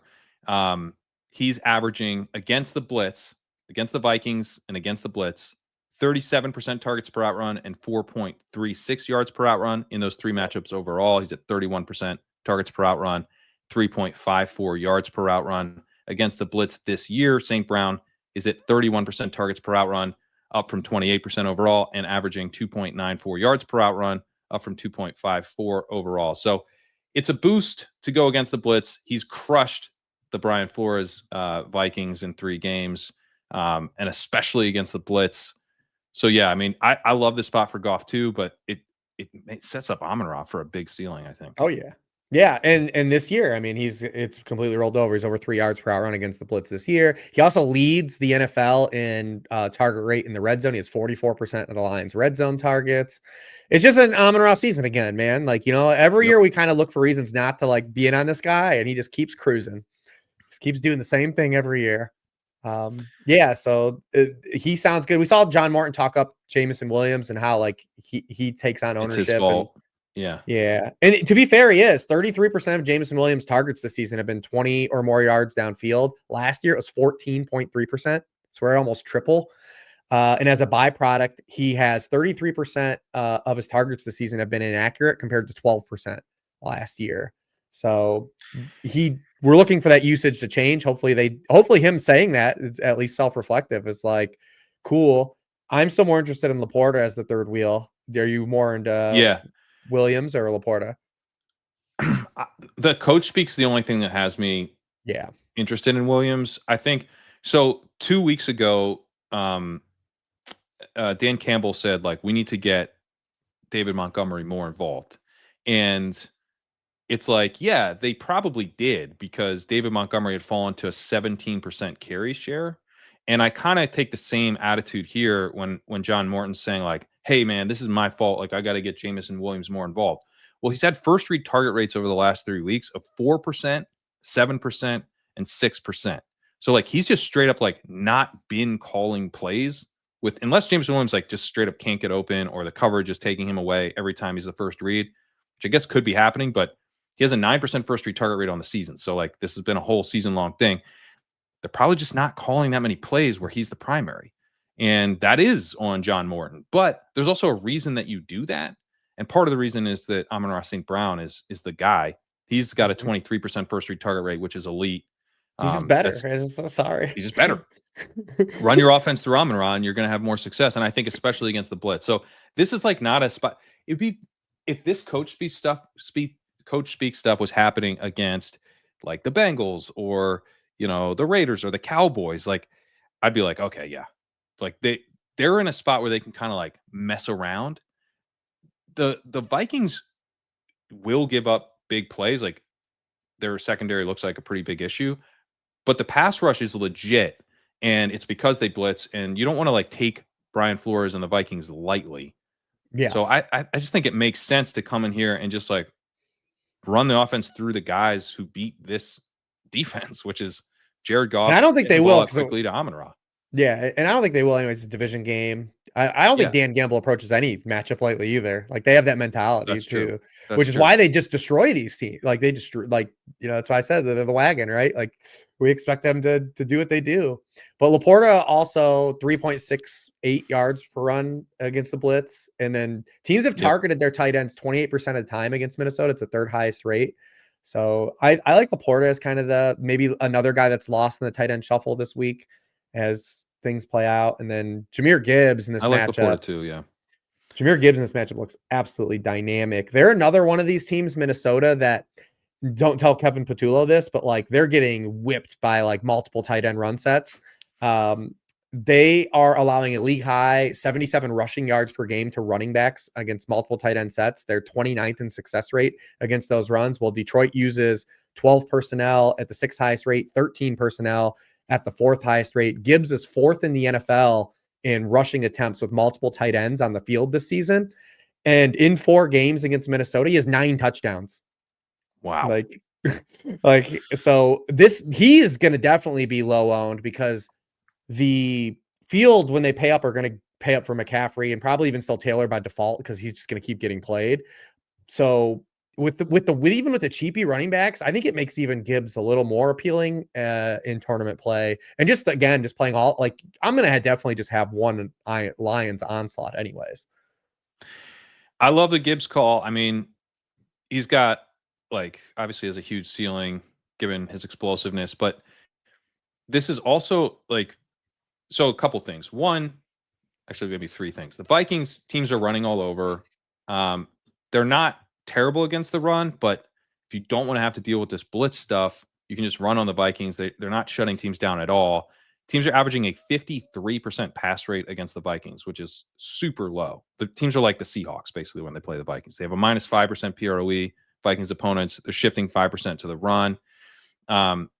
You also have John Morton kind of being like, I, I wish we still had Ben Johnson here. It's like a little less exciting. It's a little bit more Yeah. traditional, a little bit more predictable. They just pound the rock, and they've had negative pass rate over expected in every single game this season, and not by like, oh, they were minus 0.5 here. They've been at minus 4% or lower in every game, and over the last 5 weeks, we've seen them have a negative pass rate over expected on first down as well for the last 5 games. Minus 4, minus 9, minus 10, minus 9, minus 14%, and then the bye week last week. So they're going to run. And then the other thing is that do we have the Vikings being able to push back on offense here with JJ McCarthy on the other side of this game? And yeah, the Lions will pile it on, but if they're piling it on, up 2 scores in the third quarter, it might be through the run game. Given the way they've been calling plays. So Gibbs, he's fun because if they're like putting up points, the passing game's clicking, he can obviously be a big part of that. He's running back 7 in yards per route run. He's got a 15% target share. But if they're salting the game away, like he's been a much bigger part of that recently as well. Montgomery was up to 41% of carries last week after those comments from Dan Campbell, but I think we could pretty easily see like Morton might forget again. This is one of those things where you need to be reminded. If you're not reminded that week to play Montgomery, you might forget. So Gibbs, And yeah, it's probably a big, big layout ceiling for here. Montgomery too. I just think that's why I said they're the wagon, baby. Like if you tell me you like a Lion, I'm going to be Lions are a like, all right, wagon. yep. Yeah. And Yeah. we're getting them on a slate where they're probably going to be relatively low owned. I think Amon-Ra might now get some push because you can just now You jam can 2 get to awesome them. receivers. Now you can do 2 awesome Yeah. receivers. Yeah. And it just depends. I think people will get the Chase will be the one, and then it'll be a decision between Amon-Ra and Rashee Rice for a lot of gamers. I For the bet wide Rice receiver gets a too. lot of because that game Yeah, environment's the game is gonna be so yeah, popular. and you get to go to Mahomes. So yeah, I bet Amon-Ra's not that owned because of Rice. I love him though. So I mean, I love those the core Lions being Amon-Ra and Gibbs are the ones I like the most. But I do like Laporta. If you told me you wanted I to play kind of like Williams, Goff here. and I do like Goff as well. Yeah, Because again, every quarterback that's not those guys that are just the vagabonds that have gotten there against the Vikings. They all have over 20 points. Aaron Rodgers had over 20 fantasy points against them. yeah. I mean, the Steelers kind of beat up on the Vikings. They did. The Vikings are bad, dude. Like they're bad. Yeah, and they they might be too bad.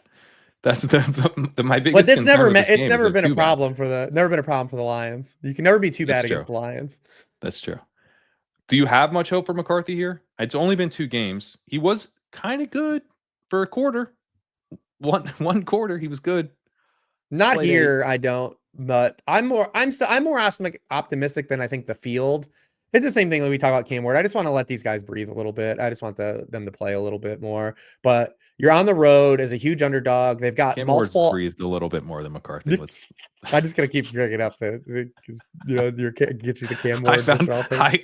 I found I didn't actually put it in the Cam Ward section of the write-up, but I did find I was like I went back and looked at my prospect profile of him, and I called him in that write-up a Bo Nix level prospect masquerading as a number 1 overall pick. And I was just very proud of myself. Yeah.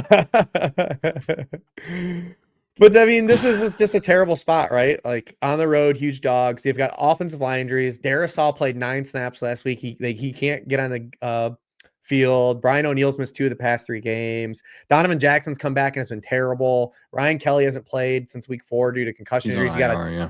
You got a team that can rush the passer. The Lions are getting healthier out of the bye.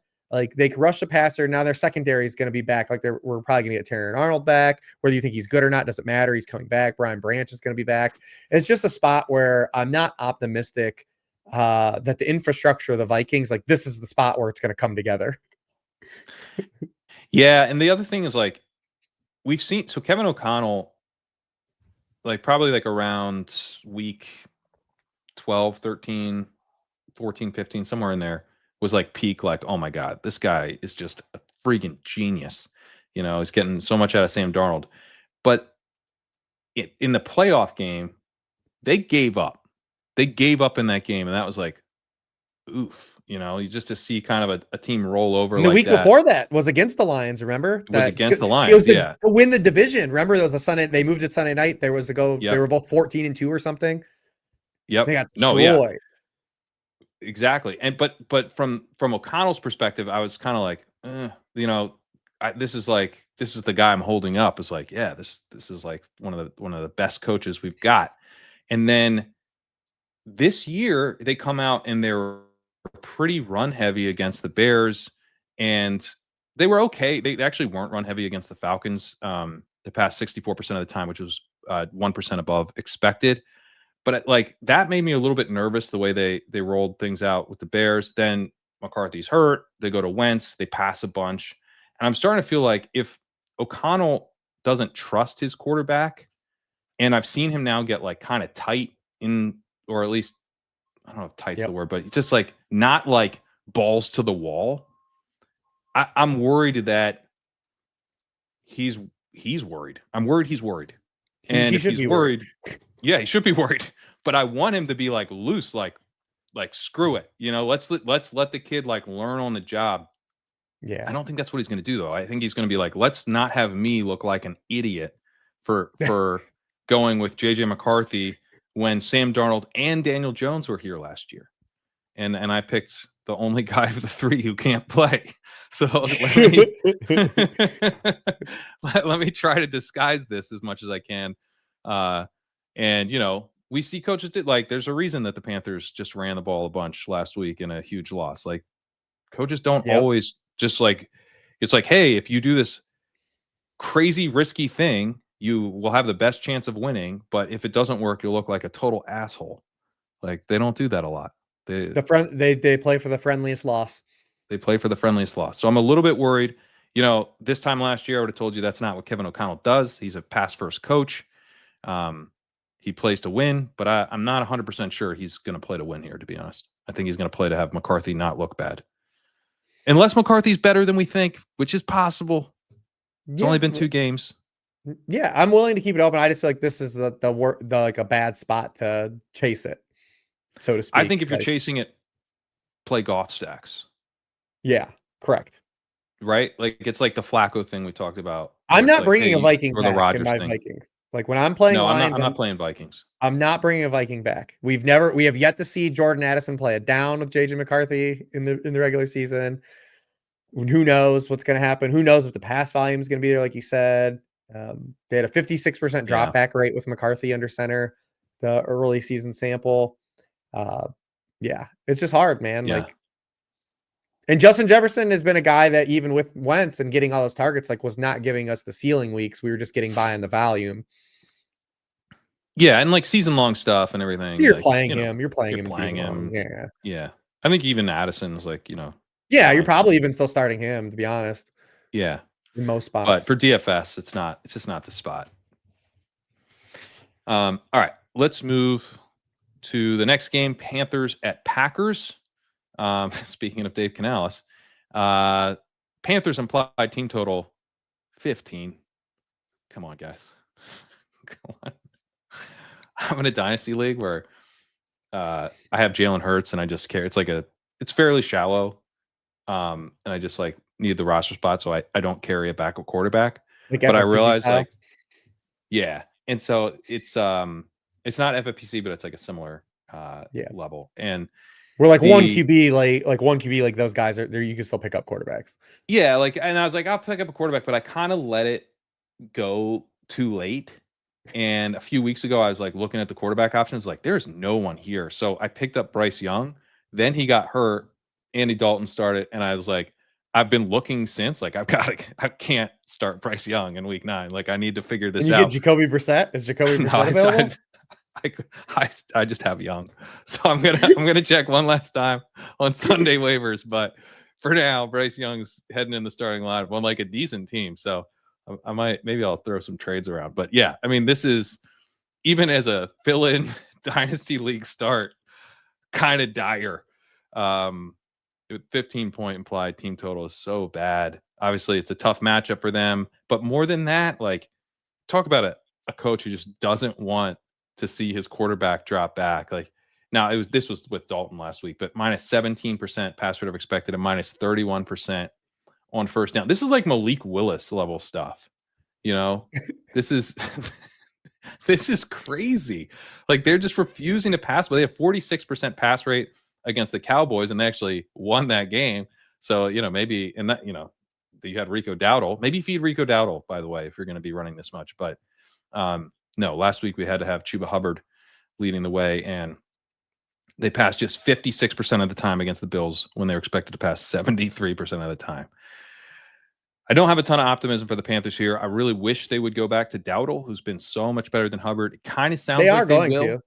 Yeah, I it actually sounds kind of like they're going respect to. Canales, like at least being relatively honest with us between if you like put what he's saying together, like between the lines, where he was like, "Listen, we paid Chuba Hubbard a lot of money. We wanted to see like him coming. He was injured, so we wanted to see if he could recapture anything off injury. He did not. So we will be going in a different direction." That's like kind of how I took like paraphrase, like read all of the That's stuff. exactly how I read it too. But why not? Why not go? Hey, Chuba, it's very important for you to be very healthy. Like, go get a massage on that calf this week. We're gonna let this Rico thing play out, and then once Rico eventually cools off, that's when you bring back Chuba. And he's honestly like maybe a little bit healthier. He's got more like I don't know. I think it was a strange way to play it. You've got this guy. You've got like the hottest running back in the league, and just let Chuba take another week off. To have him go take a little vacation, come back when we need you. I don't know. But it sounds like you're going back to Dowdle here. Not a great matchup though for Dowdle. Do you have any interest in him? I guess season long stuff. I was kind of treating him as like a low end RB2, high end RB3 type of thing. That's me too. It's just you've got objectively like these are the spots we've been taught not to chase, right? Like massive road underdog with like a subterranean team total. Like these are not like this is usually not where fantasy points come. Like usually not. So like I love that we needed to learn that you after a know like decade of this. but we have to be We reminded discovered. sometimes. Yeah. Like I said, if you're in a Yeah. season-long league and you just have a warm body getting touches, I feel like you maybe grit and swallow it. You just hope he gets in the box. But like this is not like a spot I'm like I'm not I don't know like a lot like very much optimism for much here. Yeah. Yeah. Um, Tedderell McMillan, I wanted to have some hope for, but I mean, I noted he had 2.91 yards per route run last week, season high, but that was with Dalton, so it's almost a red flag. Um, his profile, it's you know what? And this really bummed me out. But I was like looking at his profile and kind of writing it up like, oh, he's been pretty good.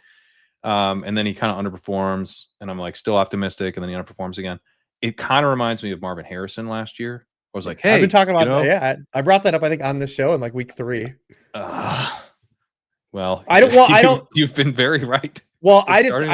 I don't think his play style where he wins is it doesn't overlap with where Bryce Young is comfortable playing Yeah, football, and I think he's that better than showed. Harrison, I think, but it's Yeah, yeah, or it's not complete, but like I just think they're a mismatch of where they win, and I think right. that I don't think it's a coincidence that he had his highest target share and highest yard.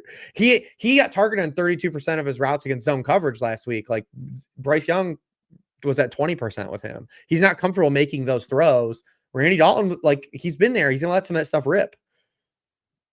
What if we traded Bryce Young for Kyler Murray? Would that What if we unlock stacked both of them? Kyler Murray and Bryce Young on top of each other like a trench coat, and we would have like a quarterback, like the little kids would get in a trench coat, like they'd be Yeah. pretend to be an adult, like that'd be their quarterback, like our QB1 if we got Bryce Young That and would actually Kyler in work that because trench you'd coat. use Kyler as the Have legs. you ever seen BoJack We would Horseman? get the Like who's rushing the back. like who's the character in BoJack Horseman? Where it's the kids all stacked up, Yeah, like it's the kids all stacked up. Vincent Adult Man. It would be like quarterback Adult Man, Bryce Young and Kyler like put up on top of each other. I think this might work, man. It's it's it gives both teams about as good a Like shot as they've holy currently shit! got. Did that quarterback just throw the ball from his waist? How'd that happen? Like, oh shit! the, Come out of his the torso? throwback Like what? uniform trench coat, yeah. I haven't seen these uniforms before. um, And the bummer yeah, is I don't this know. feels like one of those games where the Panthers are just like they're just overmatched, and the Packers Totally. just packer their way to like a game where the Packers have 31 points and none of us like got like a huge run out for fantasy football. Well, okay, so you've got the Panthers defense was looking much better against the run, and the Bills run all over them, so they're not that great against the run, but they're not last year's. I think that's fair to say. It's easier to pass on the Panthers than it is to run on them, or at least it's pretty Yeah, it equivalent. has been. It has been. Yeah, but then you have Jordan Love, the increasingly spread out Packers offense. Christian Watson comes back, plays like a meaningful role, is pretty good, I was and then surprised how many snaps he played. me too, man. Because even 65% route last week, participation. I was like, "Don't worry about him. He's gonna get ramped Yeah, up. Like he'll probably play like 10 routes." They're like, "Nope." totally. He's back. So that's like really bad news for Matthew Golden, who's at 0.14 yards per hour on last week. Romeo Dobbs, though, I think is still your best bet for targets, but it's not like fun, you know. He always needs And a touchdown usually. yeah, Tucker Kraft obviously is like crushing right now. And so at tight end, we have a guy we can trust, but the receivers are super spread out. And then at running back, I still like Warren and Bowers more than Kraft this week, which me too. local man about to get dragged for the third straight week by Tucker Kraft. Yeah, we're about to get absolutely owned again by Tucker Kraft. He's just like He's in a great crushing all the matchup, to be efficiency fair. metrics. This feels like where we go back to like the 6 target Tucker Kraft game, though. He has 5.9 fantasy points over expected. That's a touchdown, man. Well, he's a He's just demon, adding a also. touchdown every week He's George for Kittle, though. free. Like, so I get it. Yeah. I mean, his yak stuff is so good, but I don't know. But Props to but them for I'm not realizing pretty interested. early that, like, because remember, he was drafted after Luke Musgrave. Props to Yeah, them at least yeah. realizing, like, this dude is the it. Like, we gotta go. It's this guy. They completely switched it up, which was yeah, I mean, That happened I with Mark Andrews and was it Hayden Hurst? Was it Hayden Hurst Hayden that Hurst, year? first round pick. They And took they Hayden immediately Hurst above Lamar Jackson. They drafted yes, Hayden Hurst yes, first. yes. Crazy. You got But to get props he to was them like for at least 25. in-house scouting, realizing like, you know what, this dude's just better. This guy's Yeah, just better. yeah. Turns out Lamar Jackson was better too.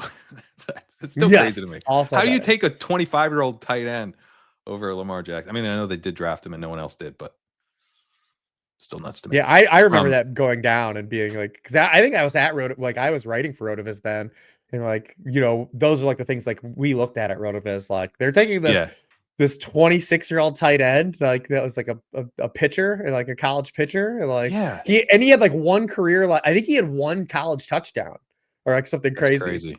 Like he was even good, he wasn't even like a good, like it wasn't like he Yeah, came out and smashed at like right. a He's an 20. old project. Tight end.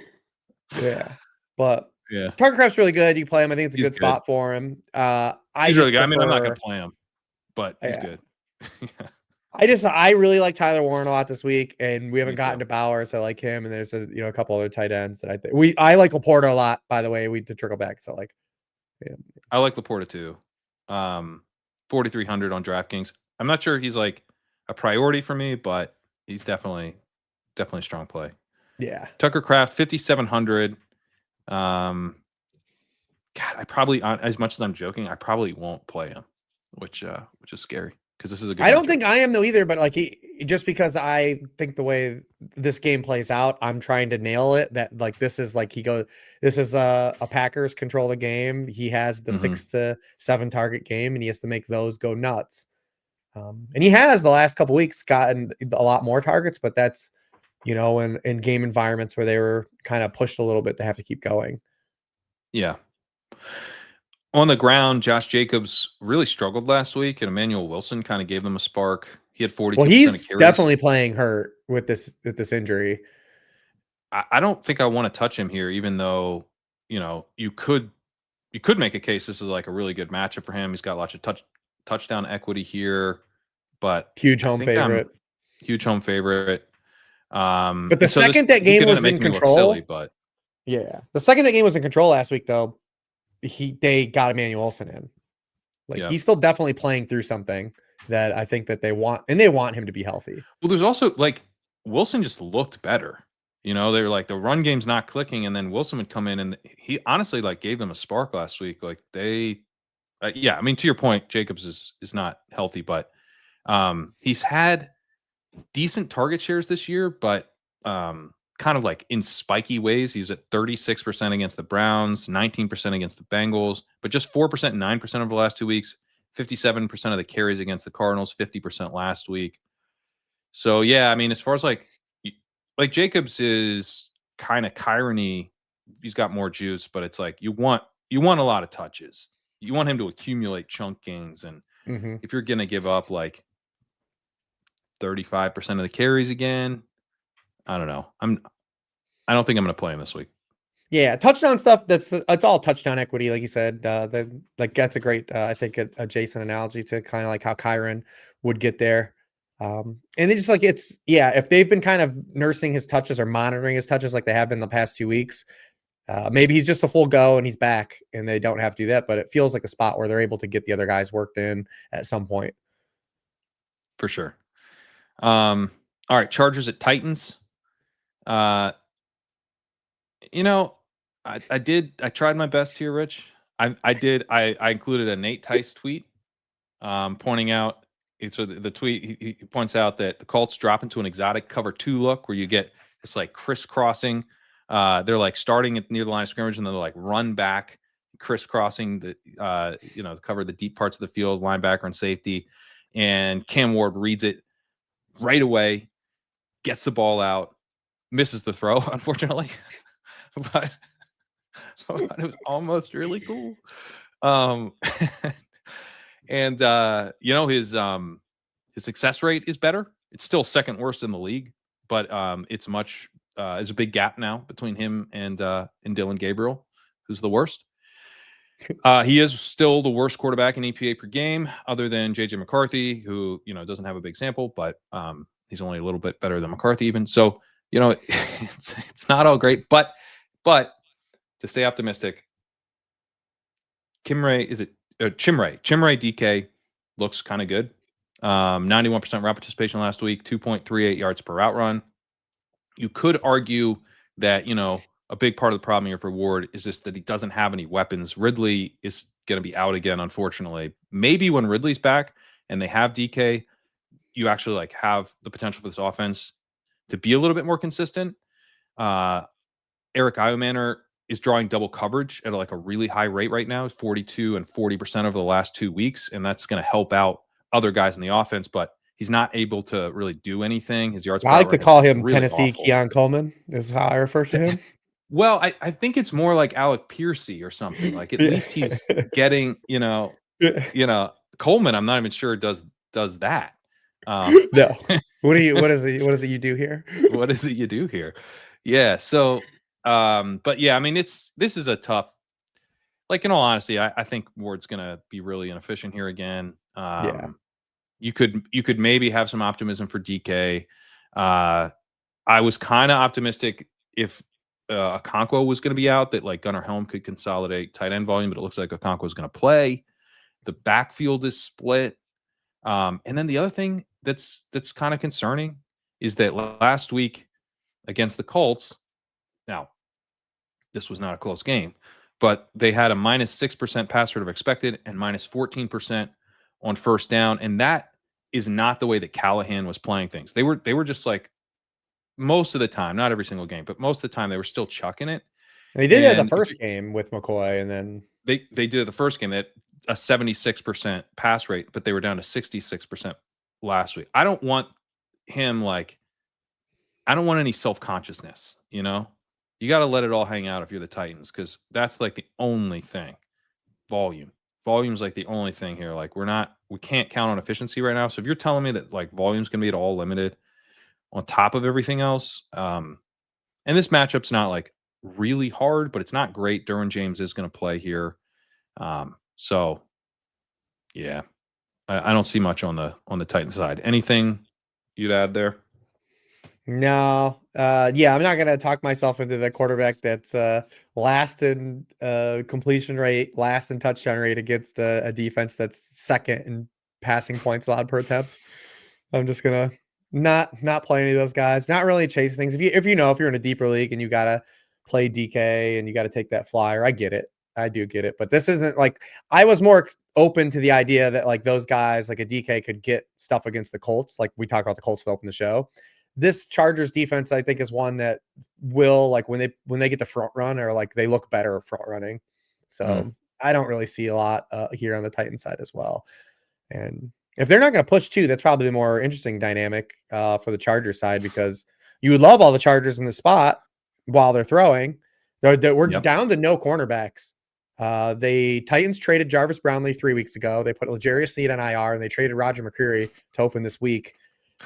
Yeah. Why aren't So they they're like trading Simmons? Oh, and by the way, Simmons is going to be out for this game. and he's hurt. Yeah, and Simmons is out. Yeah. So I mean, you like all the Like, Charger trade stuff. him, man. I think he's 29 years old. He's defensive tackle 1 in pass rush win rate this year. He's been awesome. He's a guy that you get firsts for. You'd get a first for him, maybe a first plus. And he's not young. He's 28 years old. Like, your timeline does not align with this guy, and you know that because you're trading away all of your starting cornerbacks, or at least the ones who aren't on IR. Like, I don't get it. They said something like, I think it was a beat reporter reported that they would rather fold the franchise than trade Jeffrey Simmons. Maybe fold the franchise then, man, because you should trade Jeffrey Simmons. He's too good to be wasting away on this team. Makes no sense. You absolutely should get a pick back. I'm with you. Anyway, Charger side, what do you like? I mean, you like all the stuff while they're throwing, right? I mean, the Tennessee, 31st in completion rate allowed, 28th in yards per pass attempt, 20th in touchdown rate. It's just, do we have a similar spot as last week? Like we've seen now, if the Chargers are able to get ahead, like they will run it if they're allowed to. So does that happen? Just when does that happen? Because while they're throwing, I'm confident Justin Herbert will be good in this game. I'm too. Is it enough to give you like a tournament worthy score is the question.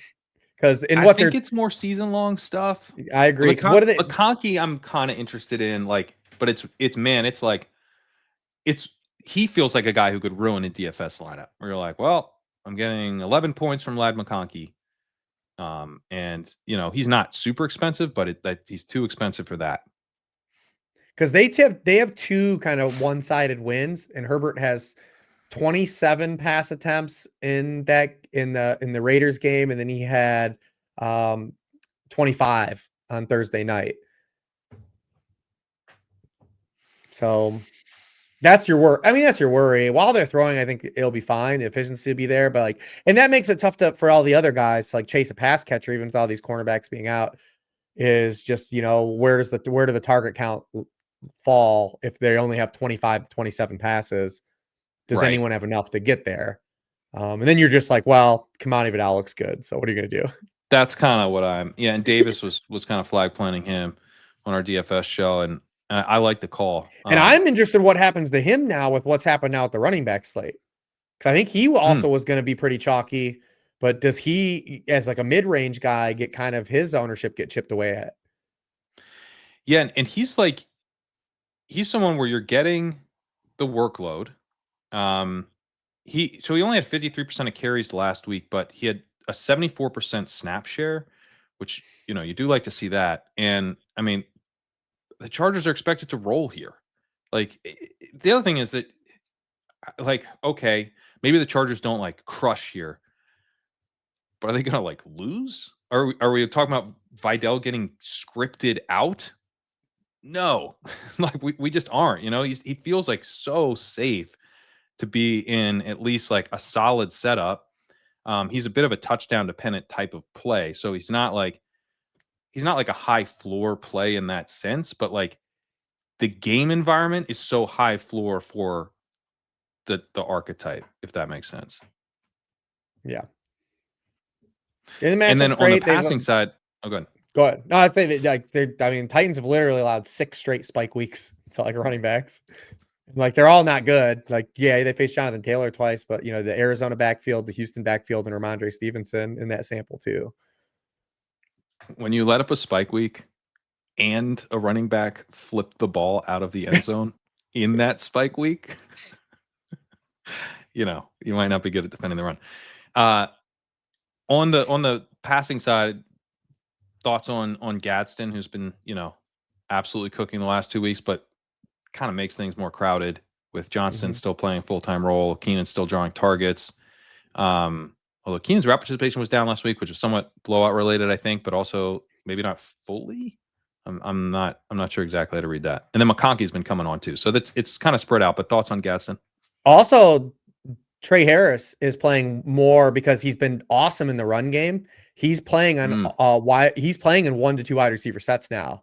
That's why he had the touchdown last week, because it's backup. Remember how backup tight ends catch short yardage touchdowns because that's where you play action, you're hevier personnel. That's how Trey Harris literally had the backup tight end touchdown last week. Trey Harris is as much of a touchdown as Oronde Gadsden. Sorry, much of a tight end as Oronde Gadsden. They're equally real tight ends, I think. Well, and that's your worry too. If you think this is a Vidal game, you have to at least be a little bit concerned that it's not a spike spot for Oronde Gadsden. And that's a reason why he didn't have a target in the second half of that game. The Chargers have thrown the ball in 74% of Gadsden snaps. That's the 6th highest rate for all tight ends. He was on the field for 80% of the dropbacks in the second half on Thursday, but he only played 66% of the snaps because they were just running the ball. So he's been really bad as a run blocker. Well, he isn't. That's not what he does. No, I know, but it's Yeah. Because I was like, oh, he's unlocking stuff for them probably, they play in these big personnel sets and then pass out of them, and they can run out of them too. And it's like, nope, he's just a really big receiver. He's really not a run blocker at all. And that's kind of what I mean. Harris might actually be the guy they're bringing on for run blocking, which is ironic. But yeah, I mean, I kind of called him Chargers Kyle Pitts in my write up. He was at 91% route participation last week, so that's Kyle Pitts level this year. But his first read target rates actually haven't been that great, and he's kind of earning targets downfield. as like on more of like secondary reads than being like a huge priority on the play sheet. So it feels like a little bit fragile or sort of spike weeky to me. Obviously, like great find if you got him off waivers and season long stuff, but McConkey is probably the one piece I have the most interest in from DFS, but I'm not sure I end up getting there. With our ability to fit some of the higher priced receivers now. Yeah, that's kind of it. I feel very similar about this than the game we talked about just before this, the Panthers Patriots or Panthers Packers, except for a little more bullish on the running back because of I'm just more Jacobs bullish on being the running banged up. back. Yeah, Yeah. Yeah. I Um, feel very similar. I think if you like all the Charger stuff, if you want to play a Charger stack, I don't think there's really a pushback. Like they're going to roll while this game is competitive. yeah, and the Titans, I think, having a higher implied point total than the Panthers this week. Yeah, 2 points higher. So there's some optimism. That's something. All right, let's go to the 49ers at Giants. I thought we were going to get Brock Purdy. I wrote this up like on Tuesday, like, hey, Brock Purdy's probably Yeah. coming back. That's fun. And MetLife, man, it seems like legitimately the MetLife field is weighing on their decision to bring back Purdy. That's what it sounds like. And Pearsall. And Pearsall, yeah. I mean, to be fair, that's actually pretty sharp. It is sharp, but also like maybe fix your stadium, you know? Correct. I mean, the Giants guys play on there every week. Yeah, Well, and they get hurt. half the season. That's true. It's not good. Yeah, pour one out for my son, Scatterboot, man. Man, what a bummer. Tough play, man. How's he doing? He's doing all right. His spirits are high. Listen, he thinks he could still play. Uh, You guys trick or treating later? yeah. Someone actually Andrew Cooper asked me if my Halloween costume was just get wearing an Arizona State hat. Like if just go if people but I was like people wouldn't know who I was. Only the inside, the meta would know. But like if I The meta would go crazy. but the neighborhood wouldn't. Neighborhood would be like, well, who's this The dude? neighborhood would be like, you didn't, yeah, what's going on? um, where do you want to start with this one? This game actually is relatively exciting, I think, for both sides, or at least interesting. Do we get there? Could now happen. But I mean, the 49ers are just so beat up. Like this is Yeah, a they are. spot where I think Jackson Dart's going to have success. They just have so many injuries on the defensive side of the ball, and like it's really started to like take shape over the last month too. But they can't rush the passer. They had issues without Nick Bosa, and now losing Bryce Huff. They just could not get off the field against CJ Stroud last week. I mean, they ran no offensive plays. It was the fewest plays in the league last week. It was the fewest plays the 49ers run offensively in a game under Kyle Shanahan, and the fewest since 2008. And they just couldn't get off the field. So that's maybe like a minor concern, but I don't think that's going to happen if like the Giants are going to be able to like just ball control them to death. But that'd be the one thing in this game is if the Giants are able to kind of stay on the field in that capacity. But I do like Jackson Dart here in this game. I don't think he's going to get pressured. That's been this bugaboo, right? Like under pressure, he's been awful so far. 18 of 41 passing since he's taken over under pressure. He's going to be kept clean here. The 49ers also like have extended record. I think they're up to like 18 or 19 games in a row without an interception. It's like it's the longest streak in NFL history though. Like they just keep adding on to it. So we protect the football, not going to get pressured. I like Jackson Dart here. I think he's a pretty solid play. I don't know if he's going to make my pool because it's just such a good quarterback pool, but I think that this game offers, I think, enough cheap pieces in this game that I'm excited about it. I like Dart here too. I think you could play him with Tracy, who obviously we have at 5,100. He's going to be pretty chalky, maybe not as much as he would have been though. Wan'Dale Robinson's also 5,100. So it's like 15K, and you get the three big pieces on the Giants side in a really really soft matchup now. They had like a ton of guys on the injury report. Seems like we got a lot of limited practices on Thursday. So I wrote it up as only Huff definitely missing, but they've got guys fighting through injuries, and then Warner being out is huge. I mean, they've defended the run pretty well, but that's probably not going to hold with Fred Warner being out. He's awesome against the run. And then, yeah, they cannot pressure the passer, losing Bosa and Huff. I mean, arguably, like the three most important pieces on their defense are out. Like the three guys they could least afford to lose are all out. So, that's obviously pretty good for the Giants side.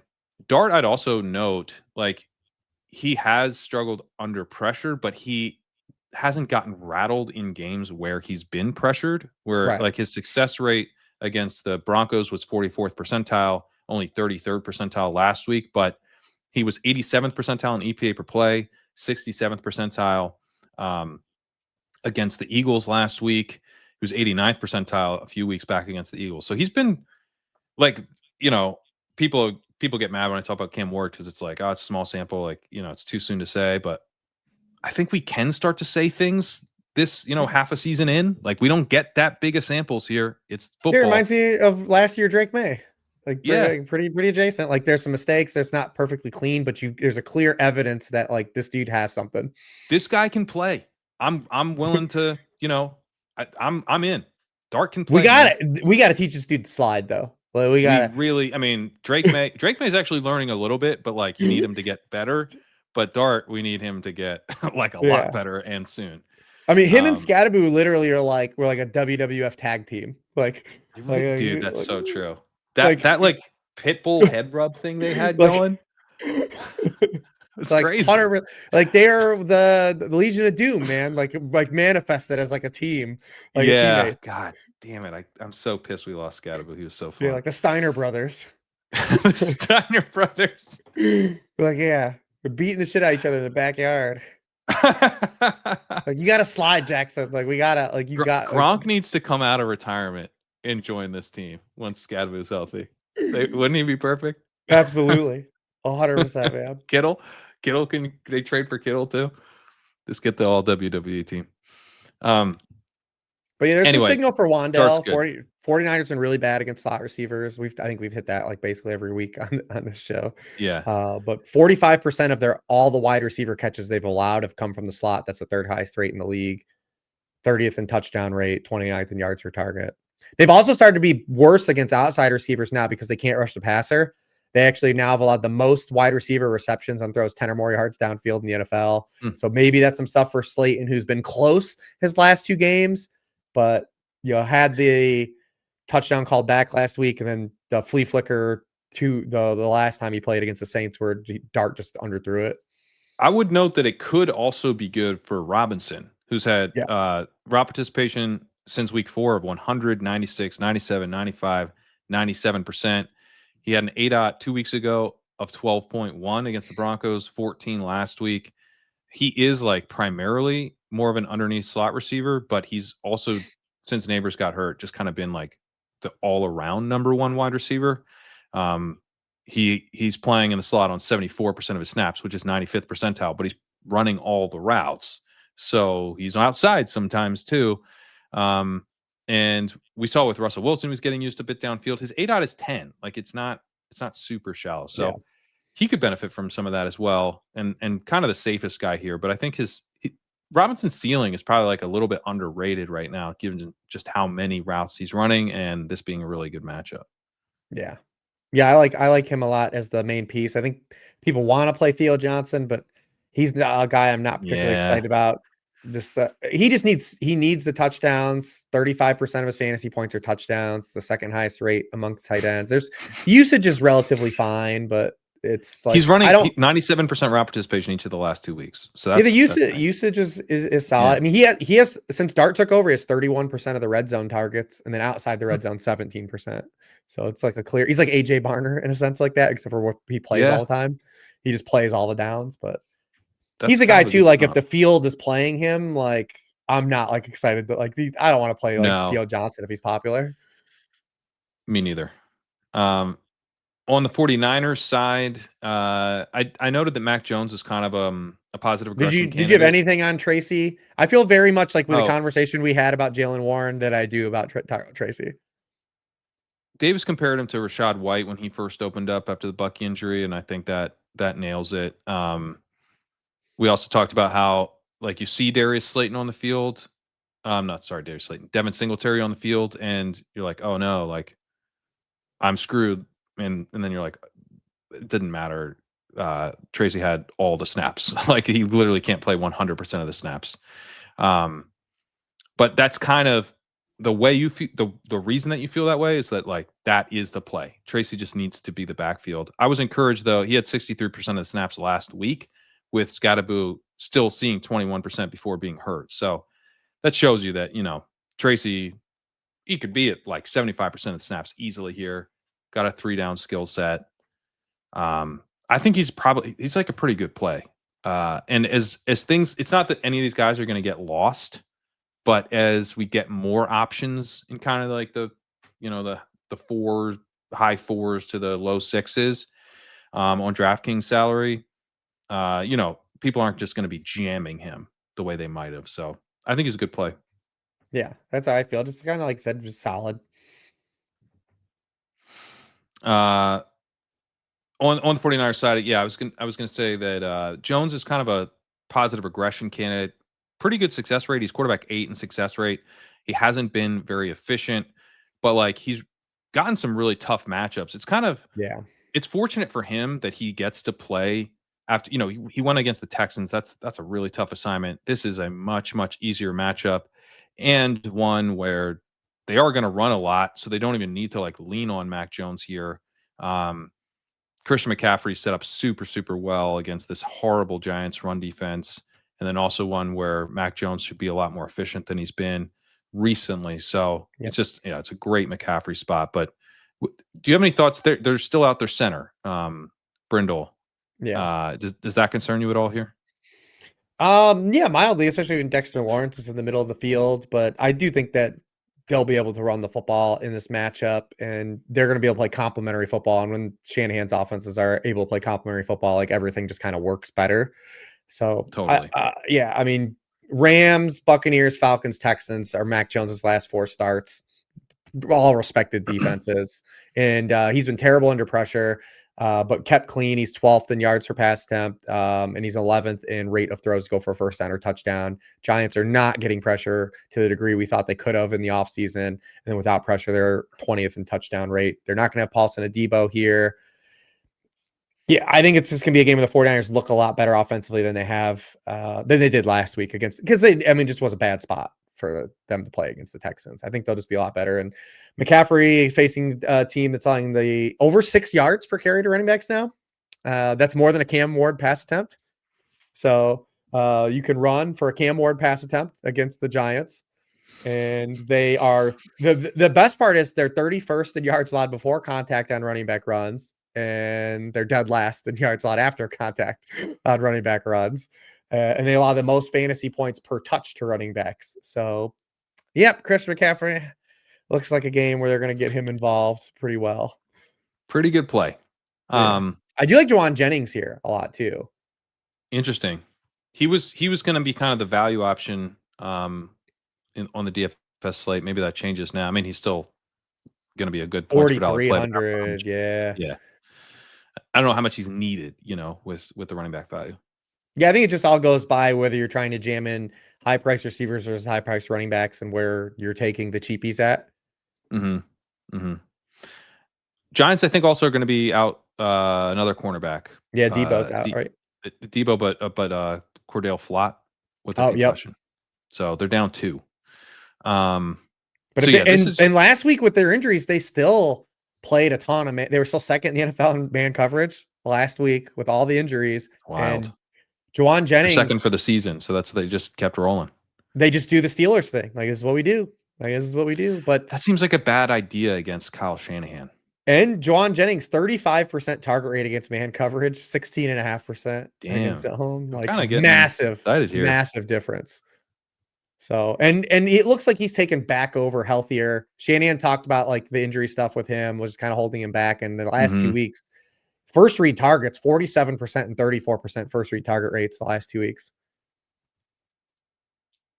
We just expect Mac Jones to play better. The last 2 weeks. Yeah. The rates I have is 27 and 23, which are both very good. And we just expect Mac Jones to be better in this matchup, like we talked about. So like that just trickles down to having more confidence in like a pass catcher. Yeah.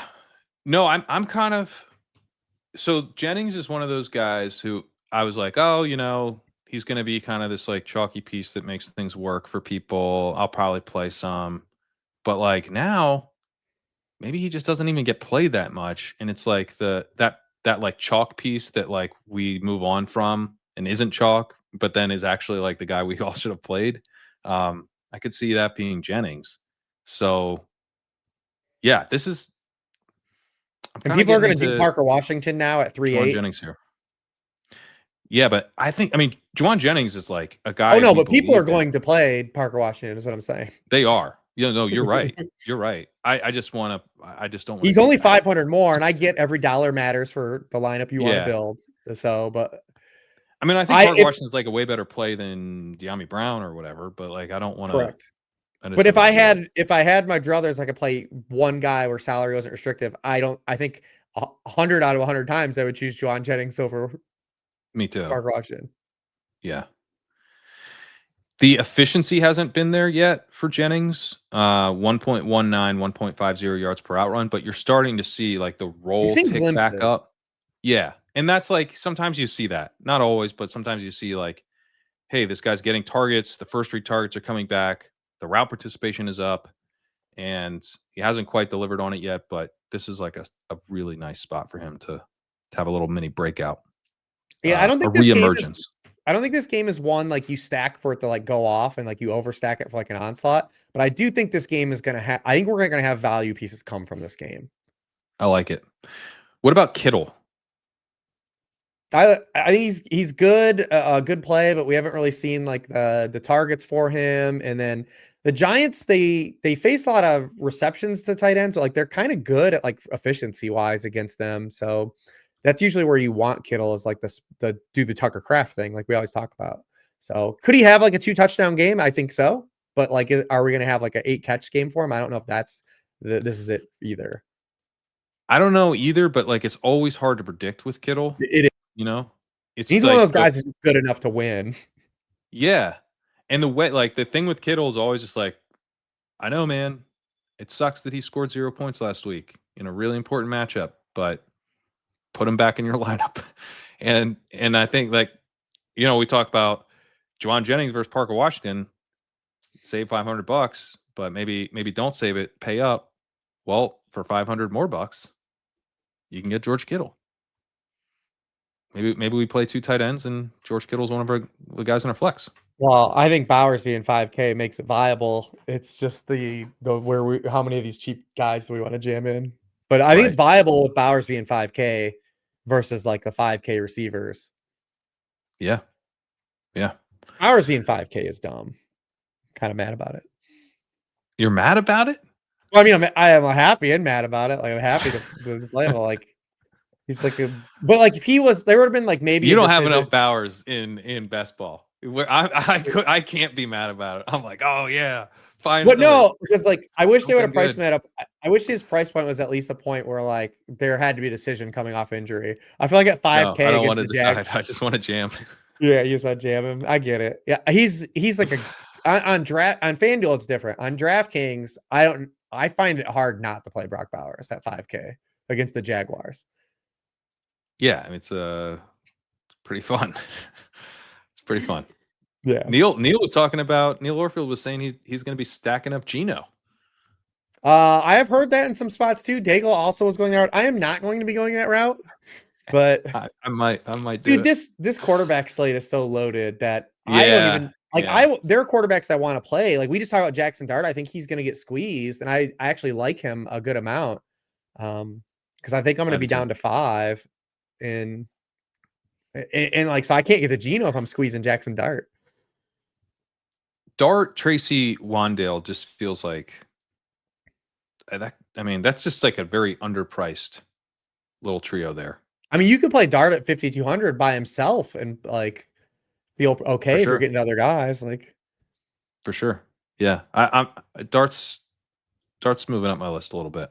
Honestly, that game I wasn't that into that game. After talking it through, I'm a little bit more excited. that one, yeah. I mean, I think it's an offer value. It's not a game that I think is going to be like Jets Bengals last week, but it's a game where I think that is going to be good enough to where there are going to be someone besides Christian McCaffrey is going to be usable in that game. I agree. All right, let's go Broncos Texans. This game, I don't know, man. This is so Pat Surtain's out for this game. Nico Collins is back, and you also have the Texans not being that great against the run, and then you have the Broncos having a really good offensive line holding up somewhat against this pass rush. So if this game ends up being fun, I think it's because the Broncos are able to pass protect well enough. They're able to use the run game to keep the Texans off balance a little bit. And then the Texans are able to hit some big plays downfield, even though they're probably going to be a bit inconsistent play to play. Yeah. I don't really think that's going to happen, though. I think this game's going to suck because both defenses, I mean, if you like, great Pat, if you enjoyed Myles Garrett, setting a sack record last week, and were annoyed by Drake May's downfield throws and wish that those were incomplete, then you'll like this game, I think. Yeah, this is one where I just have to see the Texans punch up against the defense that is competent for me to believe. Like there are three games that if they've looked like an okay to good offense have come in pretty cozy spots. Against the The Titans, coziest, yeah, against the Ravens defense that had no bodies, the peak Ravens injuries. and then at home against this just ravaged 49ers defense. 2 weeks ago, they had to go to Seattle against the competent defense, and they were just nuked. They were awful. They sucked against the Jags. Yeah, and even though you are removing Patrick Surtain, and it does add an element of variance here, like the thing is, the Broncos' pass rush is so good still that Yeah, I mean they're still going to be getting after him. Dak Prescott had 18 dropbacks last week with Patrick Surtain off the field, and he still only averaged 6.1 yards per pass attempt on those plays. Last year, Denver ran 103 defensive snaps with Surtain off the field, and they only allowed 6.6 yards per pass attempt, which would have been second in the NFL still. So the thing is with Surtain, like, yes, does it make the matchup better for Nico Collins? Sure. It's better than it would have been. But my still problem is the Denver pass rush versus this offensive line is still a complete mismatch. And if Denver is getting pressure on CJ Stroud to the degree I think they still can, like it's still a problem for this offense, I think, punching up. Broncos rank second in quick pressure rate, second in pressure rate. They blitz at the third highest rate. Like Stroud is just going to be under duress throughout this game. I mean, they They're melted the 28th in Cowboys. pass block win rate. Yeah, like I underestimated them last week. Like I was like, the Cowboys, I think could they're built for We this. said it was. We thought They it was weren't. high They weren't built variance. We for thought it. it was at least Yeah, it I was was gonna be too a high. optimistic. It was gonna be a high variance game. Man, I mean, maybe now I'm being too pessimistic, but like this is, we know that the Texans' offensive line is bad. It's a huge problem, and you look at the 3 games where they've been okay, and to Stroud's credit, right? They haven't just been okay in those 3 games. He's been really good when he's been good. You look at the season long numbers for Stroud, like he's 12th in EPA per game. He's quarterback 13 in success rate. Like he looks like a solid, strong start. He's like right near Justin Herbert on here, on the EPA per game chart that I have up. He's not too far behind Matthew Stafford. Like he's been good, but he's been good because he's been great when he hasn't been terrible. And I think he's just set up so poorly. Like it's not his fault. He's a good quarterback, but like he's a pocket passer.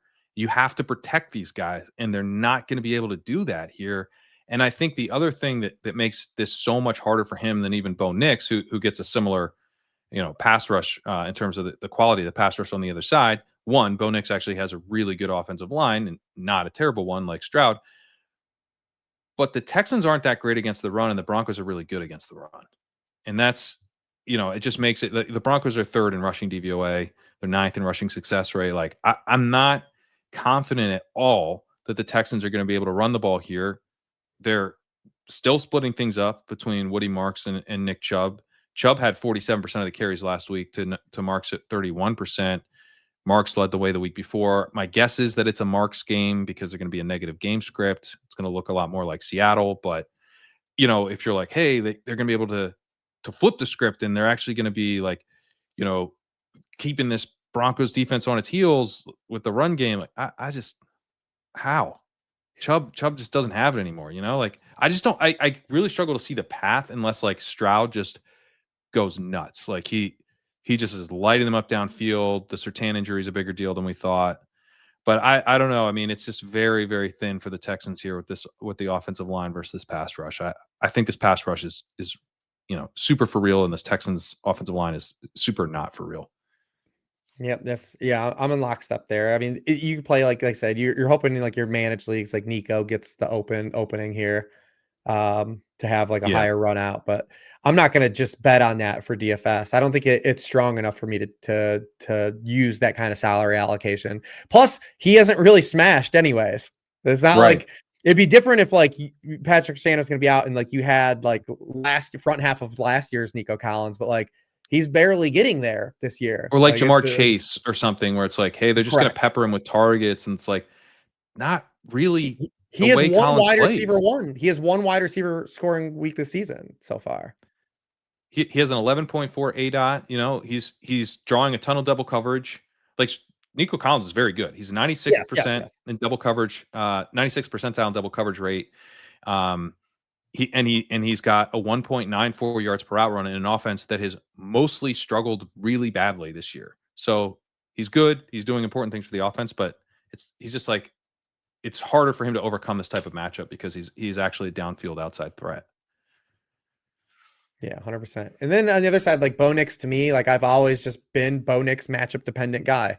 Like Totally, me too. when he faces good defenses, I am less bullish on him. I chase when he faces teams that, are in great matchups. Going back to last year, all of his spike fantasy games come in like pretty clear spots, like very Did it clear last spots. week.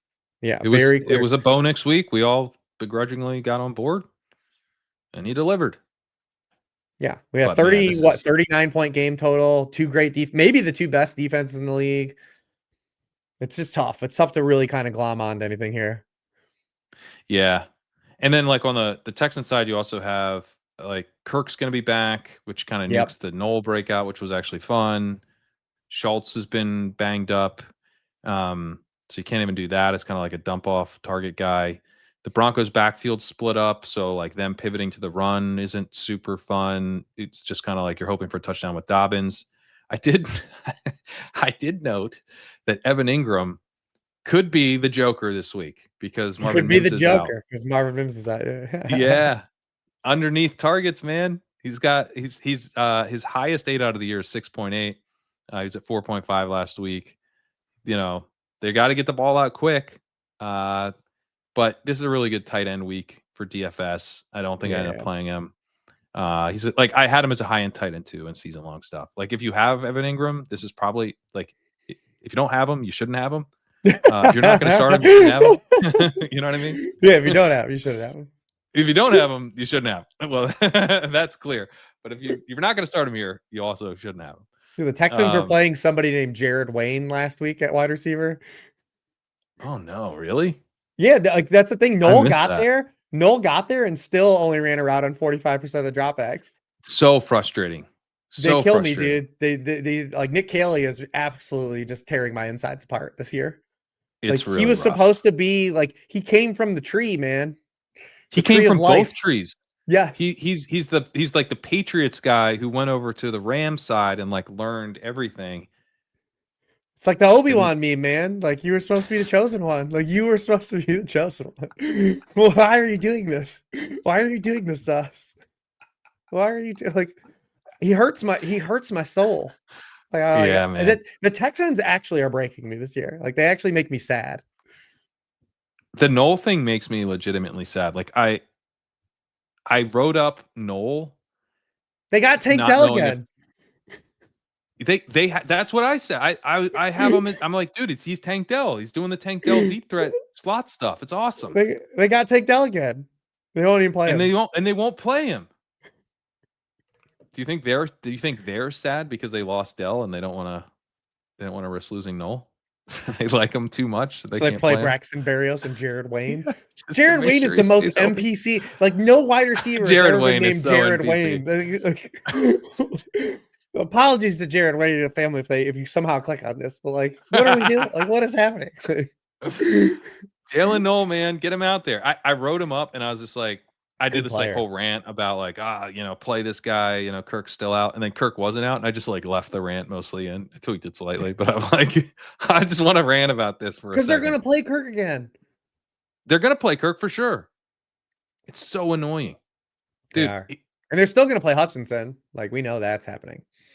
Oh, they love Hutchinson. They love him. Yeah. Yeah. What a throw It's that awful. his touchdown. What a dime CJ Stroud threw on that play. CJ Stroud's good. Maybe Yeah. consider protecting your franchise quarterback. Just a thought.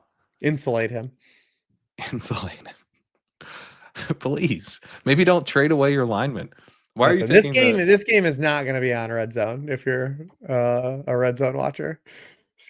I am so thankful they put this early. Like when I was writing out, because I kept thinking there's only 3 4 o'clock games. I kept thinking that this must be in the 4 o'clock window, and it's not. And it's like, oh, what a blessing!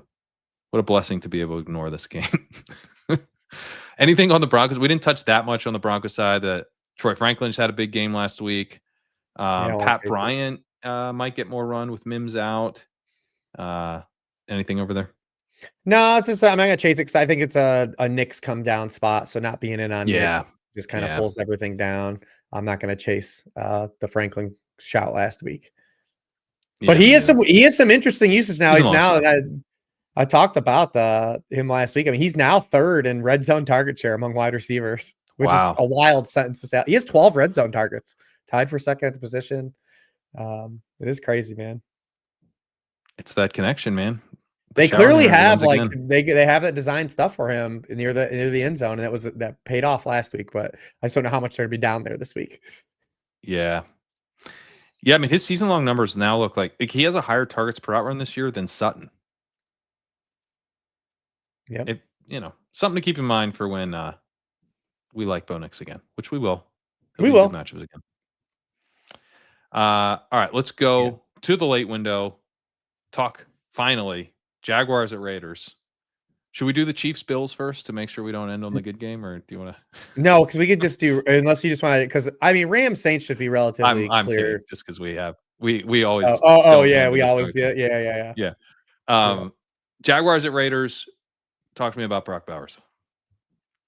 Yeah, this is the spot because everything, all the stuff was there for Brock Bowers, but pre-injury, everything you wanted from Brock Bowers, even though he's playing through injury, still was targeted at tight end 4 rate in the NFL Yeah. amongst all players with 100 more routes. He was still a tight end 5 in yards per route run, so it wasn't like he was just out there running around. Like he was still in contact to the position. 1.94.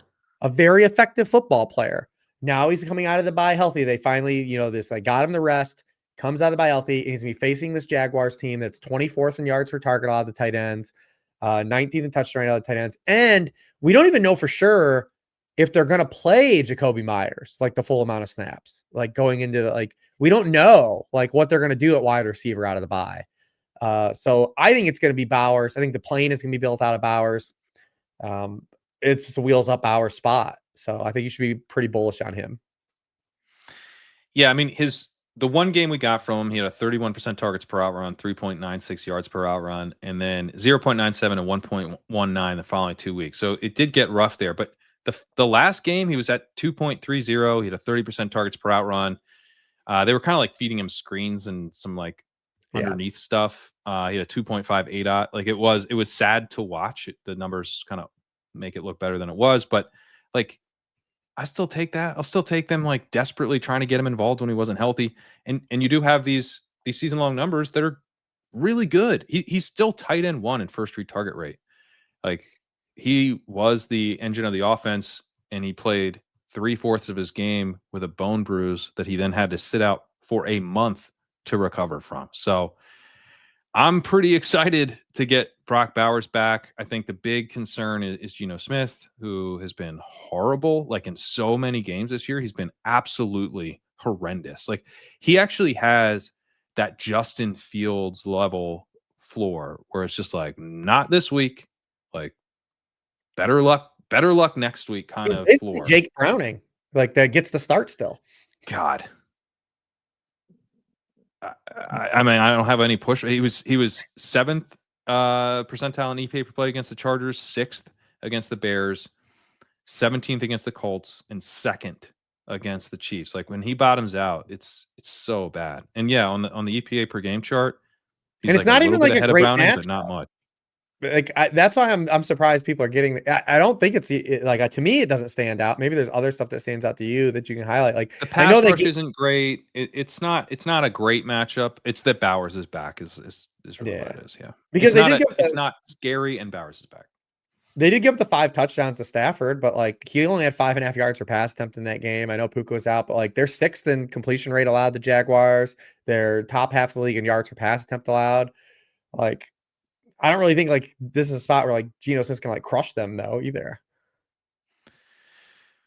No, and the floor, like as excited as I am for Bowers, like the floor is still pretty low just because of Geno.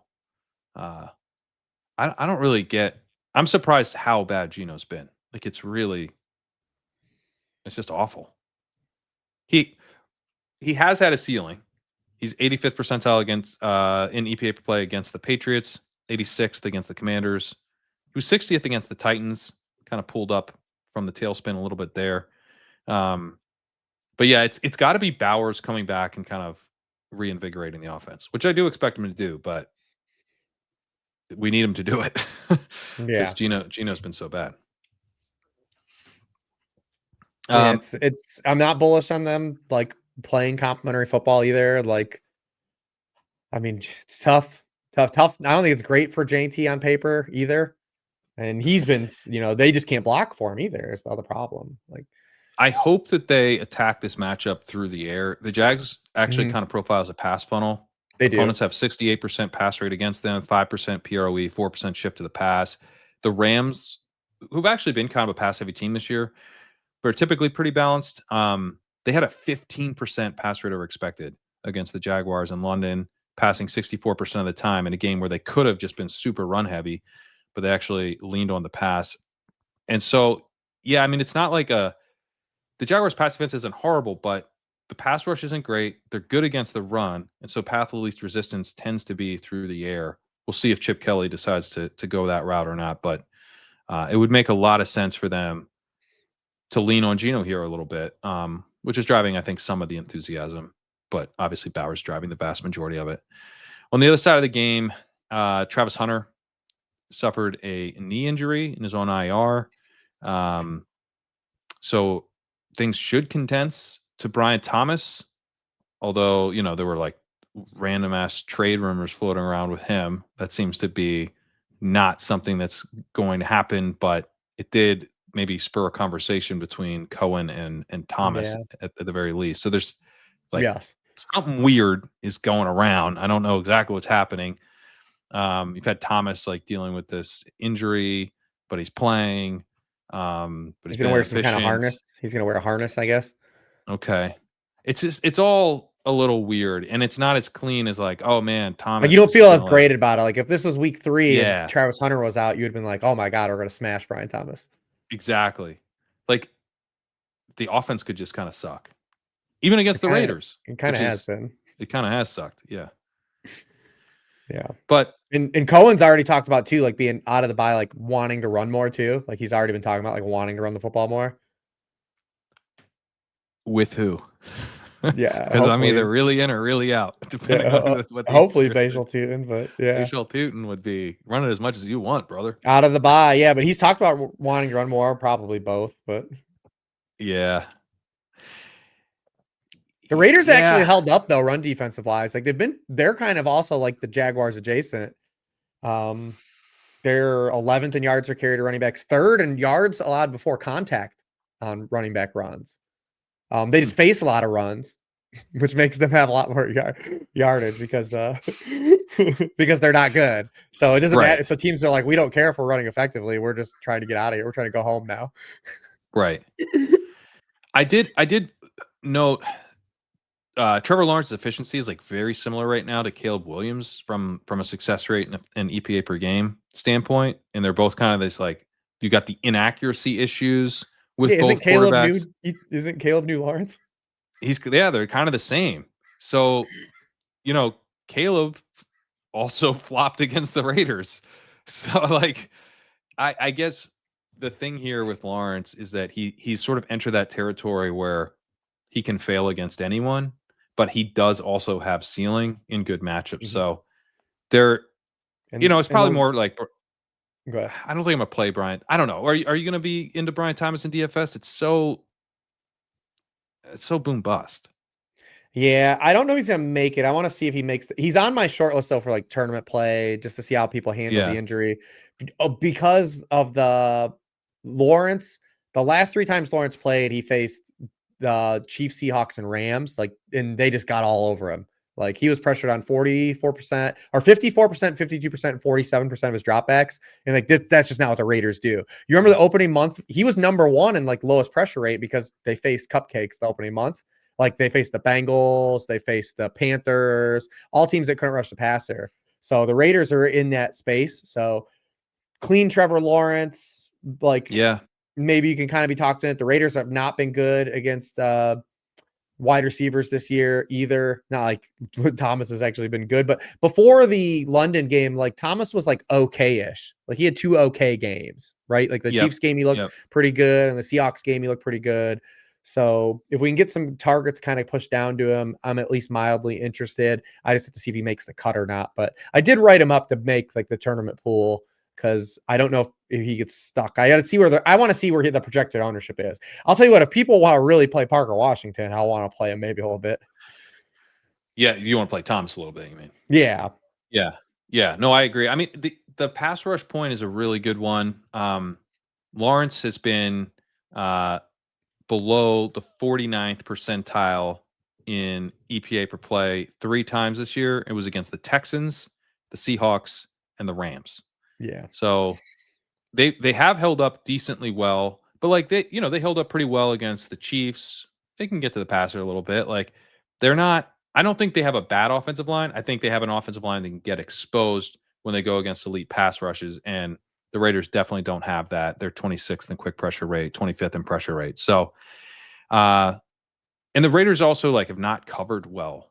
No. So yeah, I mean, this is like there's a lot of really fun quarterbacks as we've talked about, and you know Lawrence Yeah, that's the stacks don't problem. feel that fun, but I think Thomas is the way to play it rather than Parker Washington, I think. So, I'll probably I'm gonna, I mean, I get it if you need that, like if that 3,800 is like vital to you getting the build that you want to get to. sure, Like I sure, sure, sure. understand. I Yeah. understand it. We Like all if you're played like Darnell Mooney last week, we like get it. this makes the lineup work, so this is therefore I'm doing Right. it. Yeah. Yeah. So, because the thing about Park Washington on a site like DraftKings is he does get the double dip a little bit from the injury to Travis Hunter because he was already dipping on Brenton Strange because Hunter Long doesn't earn targets. And the other slot guy is Travis Hunter that moonlights in the slot. So he does get the double dip on both injuries for potential to get targets. Yeah. That's true. Because they were also gonna using Hunter, like, a little bit more, like, basically, Long is just a body. He's Yes. a human being who can play tight end snaps. Yeah, he's always been Strange that was too. like a piece of the He's offense. he's good in the run game. That's like one benefit thing he offers, but he's not earning targets. So like that, like you don't have to worry about Brent Strange, and then you remove the other guy that like was playing 50-50 slot outside. So he gets to just kind of take both those to his advantage. I was in a dynasty rookie draft. I think it was the Rotoviz dynasty rookie draft, and I think this is when it was IDP, and it's like 5, 6, 7 rounds long. It's forever. And I remember taking Hunter Long. This must have been like 2020. I forget when he came in, but it's been a while. Yeah. And being like, I don't know, like this guy for my like, 6th round pick, like what a steal. And then he's still in the league. And wasn't a steal though. It didn't Not a have steal. any it's never had any fantasy value. It still won't this week. He's about like 2/3 of the routes, but just doesn't get targeted at all. So yeah, the target's gonna go somewhere. It won't be to him. Washington, I mean, we've made fun of him, but it's more like, I don't know. I think there's other value plays that are just better. But yeah, it's like he makes a lineup work. I don't think it's I mean, I crazy by get any it. means. I Yeah, understand it. totally. But Thomas, yeah, I mean, I think I was a little negative when I started this game, talking through it. I mean, he's the type of He's guy boom that you bust, but don't. the ceiling's really That's there. fine. Yeah, that's Yeah, fine. Like you know yeah. what you're signing up for. Like he's definitely a guy that where you're like, yep, that killed that lineup, or it could be a guy that made that lineup. Maybe it's a little Travion Henderson-y, where I'm like, hey, Yeah. Rich, week 9, Travis Hunter's out. Great matchup for Lawrence, and people aren't No. going to play Yep. Brian No. Thomas for some reason. People are like, nah. Yeah, seems like a good spot. I also think too, like just that London game put such a bad taste in people's mouth. But like I said, the previous 2 games, he was pretty good in those 2 games. Well, Lawrence was good too. Lawrence had that Chiefs. I mean, it's not that long ago that he's like, stumbling, bumbling, running in for touchdowns. You Yeah, know. absolutely. Yeah. So that's All it right, then. that's it. Let's go Yeah. to Genty. I don't have too much to add. I think I think he's he's just got to be involved in the season passing long. game. You stick with him, and Season long, then yeah. totally. Next game, Saints at Rams. The Shuck era has begun. Do we have a good nickname for what are the Shuck Bulls called? Do we I have a don't give a nickname for that? shuck. Beautiful. It's like, yeah, it's I don't know, man. It's just so I don't give a depressing. shuck. That It's so perfectly sums depressing. up. Let's move on to the Chiefs and Bills. I think that covers it. It's just I at least because at least with Rattler we knew like what we were working with in terms of floor. Here we don't know. Like we're in no man's land again. We sure are. Yeah, I 'Cause noted that, like, we at least knew we could play Olave like with Rattler. yeah, Like we were like we know what we're getting. it was Now we're Gardner Minshew just type stuff. now we Like, it's don't not know. good. Yeah, Aiden O'Connell. It's like we go from Aiden O'Connell to who do they have last year? Was it Ritter? When Ritter came in, just Yeah, nuked Bowers. It's awful. That's kind of I've got a guillotine league. I'm still live in.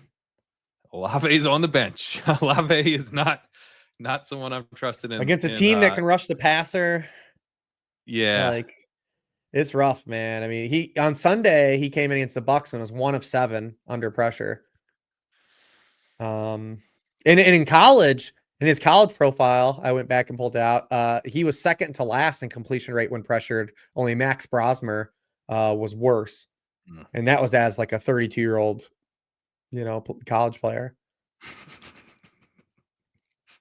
I hope I'm wrong. Listen, I hope I'm wrong. I feel like at least with the Saints, we knew they weren't good, but we knew like what we had, and now we don't know Yeah, what we yeah. have. Now we know they're bad and don't know what we have. Well, I'm annoyed from the perspective of like, well, I guess just this game having any value, but also just like it just doesn't make. I think so. Rattler was really bad against the Bucks. He like his efficiency. He cratered. He was down a third percentile in EPA per play, and I think Moore just got fed up, benched him, put in Shuck, and then it's like, well, once you put in Shuck, like you can't go back. So now you're stuck. Like he should have just Yep, ridden that game out, kept Rattler in there, kept Rattler in for this game, and guess what was going to happen? He was also going to crater here, and then you probably. get to bench him in this game, and then I think they have the Panthers next week, and then they have a bye. Um, that's when you bring in Shuck. Don't make him. Shuck's gonna have to. You're gonna look like idiots. Shuck's gonna come in against this Rams pass defense. They're second in passing DVOA. They're second in EPA. They're fifth in success rate. They're fourth in quick pressure rate. They're fourth in pressure rate. Like they're awesome when quarterbacks are kept clean, and they're really good at quarterbacks not being clean because they're getting pressure constantly, and they cover well. Like this is a terrible matchup for Shuck to have. It kind of reminds me of the Browns when they started Dylan Gabriel against the Vikings that first game. It's like, damn, dude, this is like a tough spot to put a rookie quarterback in for his first start. Not And a even ton of tougher optimism for now me here. because the Rams are good. And the Rams traded for Roger Yeah, McCreary. So that's they're one right. of the guys. I mean, Yeah, yeah, it's just a real I just don't have a lot of optimism for anyone on the Saints side, just because we don't know where the floor is, and that's what we were playing the Saints guys for, anyways. Like we were never playing any of the Saints guys for ceilings at any point. Right. Is big positive aggression like, hey, this role is so sweet. Like at some point, maybe variance will flip our way. And Olave did have a couple nice games there, but I don't even know like what's the role. Like you don't know that the role is what it was with Rattler because Rattler was Nope. executing the offense consistently, right? Like he was boring, but he was getting the ball where it's supposed to go. Like I don't know that Chuck can do that. That's not an easy thing to And just he like wants to go consistently execute the downfield offense. anyways. Like Shuck wants the big game Yeah, hunt if he's allowed to. So if like he's gonna take some shots to Shaheed for sure. But you have to have time to do that, and he's not gonna have time here. he's not gonna have time. Yeah. And so that kind of the whole thing, it's sort of a bummer because, well, it is just a bummer. It's a total bummer because the Rams could be really fun here if pushed at all, Yes. but they won't be because Nakua's back, right? We get Bowers back, we Yep. get Nakua back. It should be this fun week. Um, God, the 1-2 turn, Nakua Bowers, we're back, baby. It's all back. We just had week 9 circled. No, Nakua was actually awesome until he got hurt. Yeah, but I mean, yeah, he's I have a main obviously event. I have a main event team that has Puka, CD Lamb, and Rashee Rice. And it's 7-1 right now. hell yeah, hell yeah. I mean, Nakua should crush here, and he's He so will. good at drawing targets. Yeah, you're not like, but it's just a He's a little guy bit that less fun. even if it's a little less fun. Even if they have like 26 pass attempts, Nakua is probably going to have 9 targets, Totally, so he'll probably still be good. The cool thing is totally. they only throw to 2 guys, so like if they have 26 passes, it'll be 22 of them to Nakua and Adams. Yeah, but like of the like huge target per route run guy, like I'm betting on like someone to have a 40% targets per route run.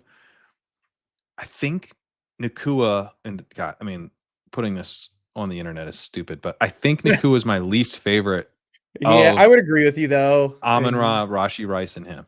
I do like I would have them chase Amon Ra, Rashee Rice, and then so I yeah. Yeah. Yeah. Chase, I should have included in that group too. And I would prefer him to Puka as well. So It just Puka's is fourth. and it's just what we're saying about the game environment, but The what we're game environment. expecting. Yeah. Like, I mean, doesn't this feel like the 8 for 92 no touchdown Puka game? Like, totally. And it's 14 points. I don't want a 14-point favorite for the Rams. I want them to be 7.5 would be nice. and the That'd be other great. thing is like we can't even really be bullish on Kyren Williams here. Because by the fourth quarter, it's gonna be quorum. Like it was Well, last they had a blowout in last game. London, and Yeah. Quorum's been like just in base offense, like when they play ahead, like Quorum's been mixing in more. So Yep. you Yep. don't even feel really bullish. Like this would be a spot where, like in the past, you'd be like, well, Kyron's gonna get 90% of the backfield touches, probably score 2 touchdowns. Like that's kind of compromised now as a run out. He could score 2 touchdowns, but he's got to Good. do it in the first half. Like one of them's got to be. He's not scoring 2 touchdowns in the second half. It's got one of them's got to be first half, probably both. Because I mean, yeah, they're gonna be able to put this game away. Like, dude, this is a game where like Rams score 35, and like Kyron and Puka both don't score. Like this, you know what I mean? Because it's like, how would that even be possible? Well, Shuck threw 2 pick Yeah. sixes. So Or it's like, or like Adams even gets his Adams even gets his touchdown, but doesn't even go nuts because it's propped by yeah, the touchdown. Like he has Adam 50 scored. yards and a touchdown. Adam scored, but And you're Corum happy and you're scored. managed, your managed Yeah, leagues look good, but right. It's yeah, man. It's just I don't know. Shuck really has to I feel very similar like. to this as the Chargers layout that we talked about. Like while the Rams are doing Rams things, they're going to be really good at Hmm. doing the Rams That's a good things. comp. And just like how far How are they long? pushed to doing the Rams stuff? And the thing with Puka is like so much of his value is just the you know these constant targets and getting like just racking up receptions, but um that it kind of makes him like in some ways like not super game script dependent, but in this specific type of like mega favorite type of game script, it gets a little dicey. Yeah. He'll Not be real dicey from like, oh, he's he'll not be going to real score, but solid. ceiling.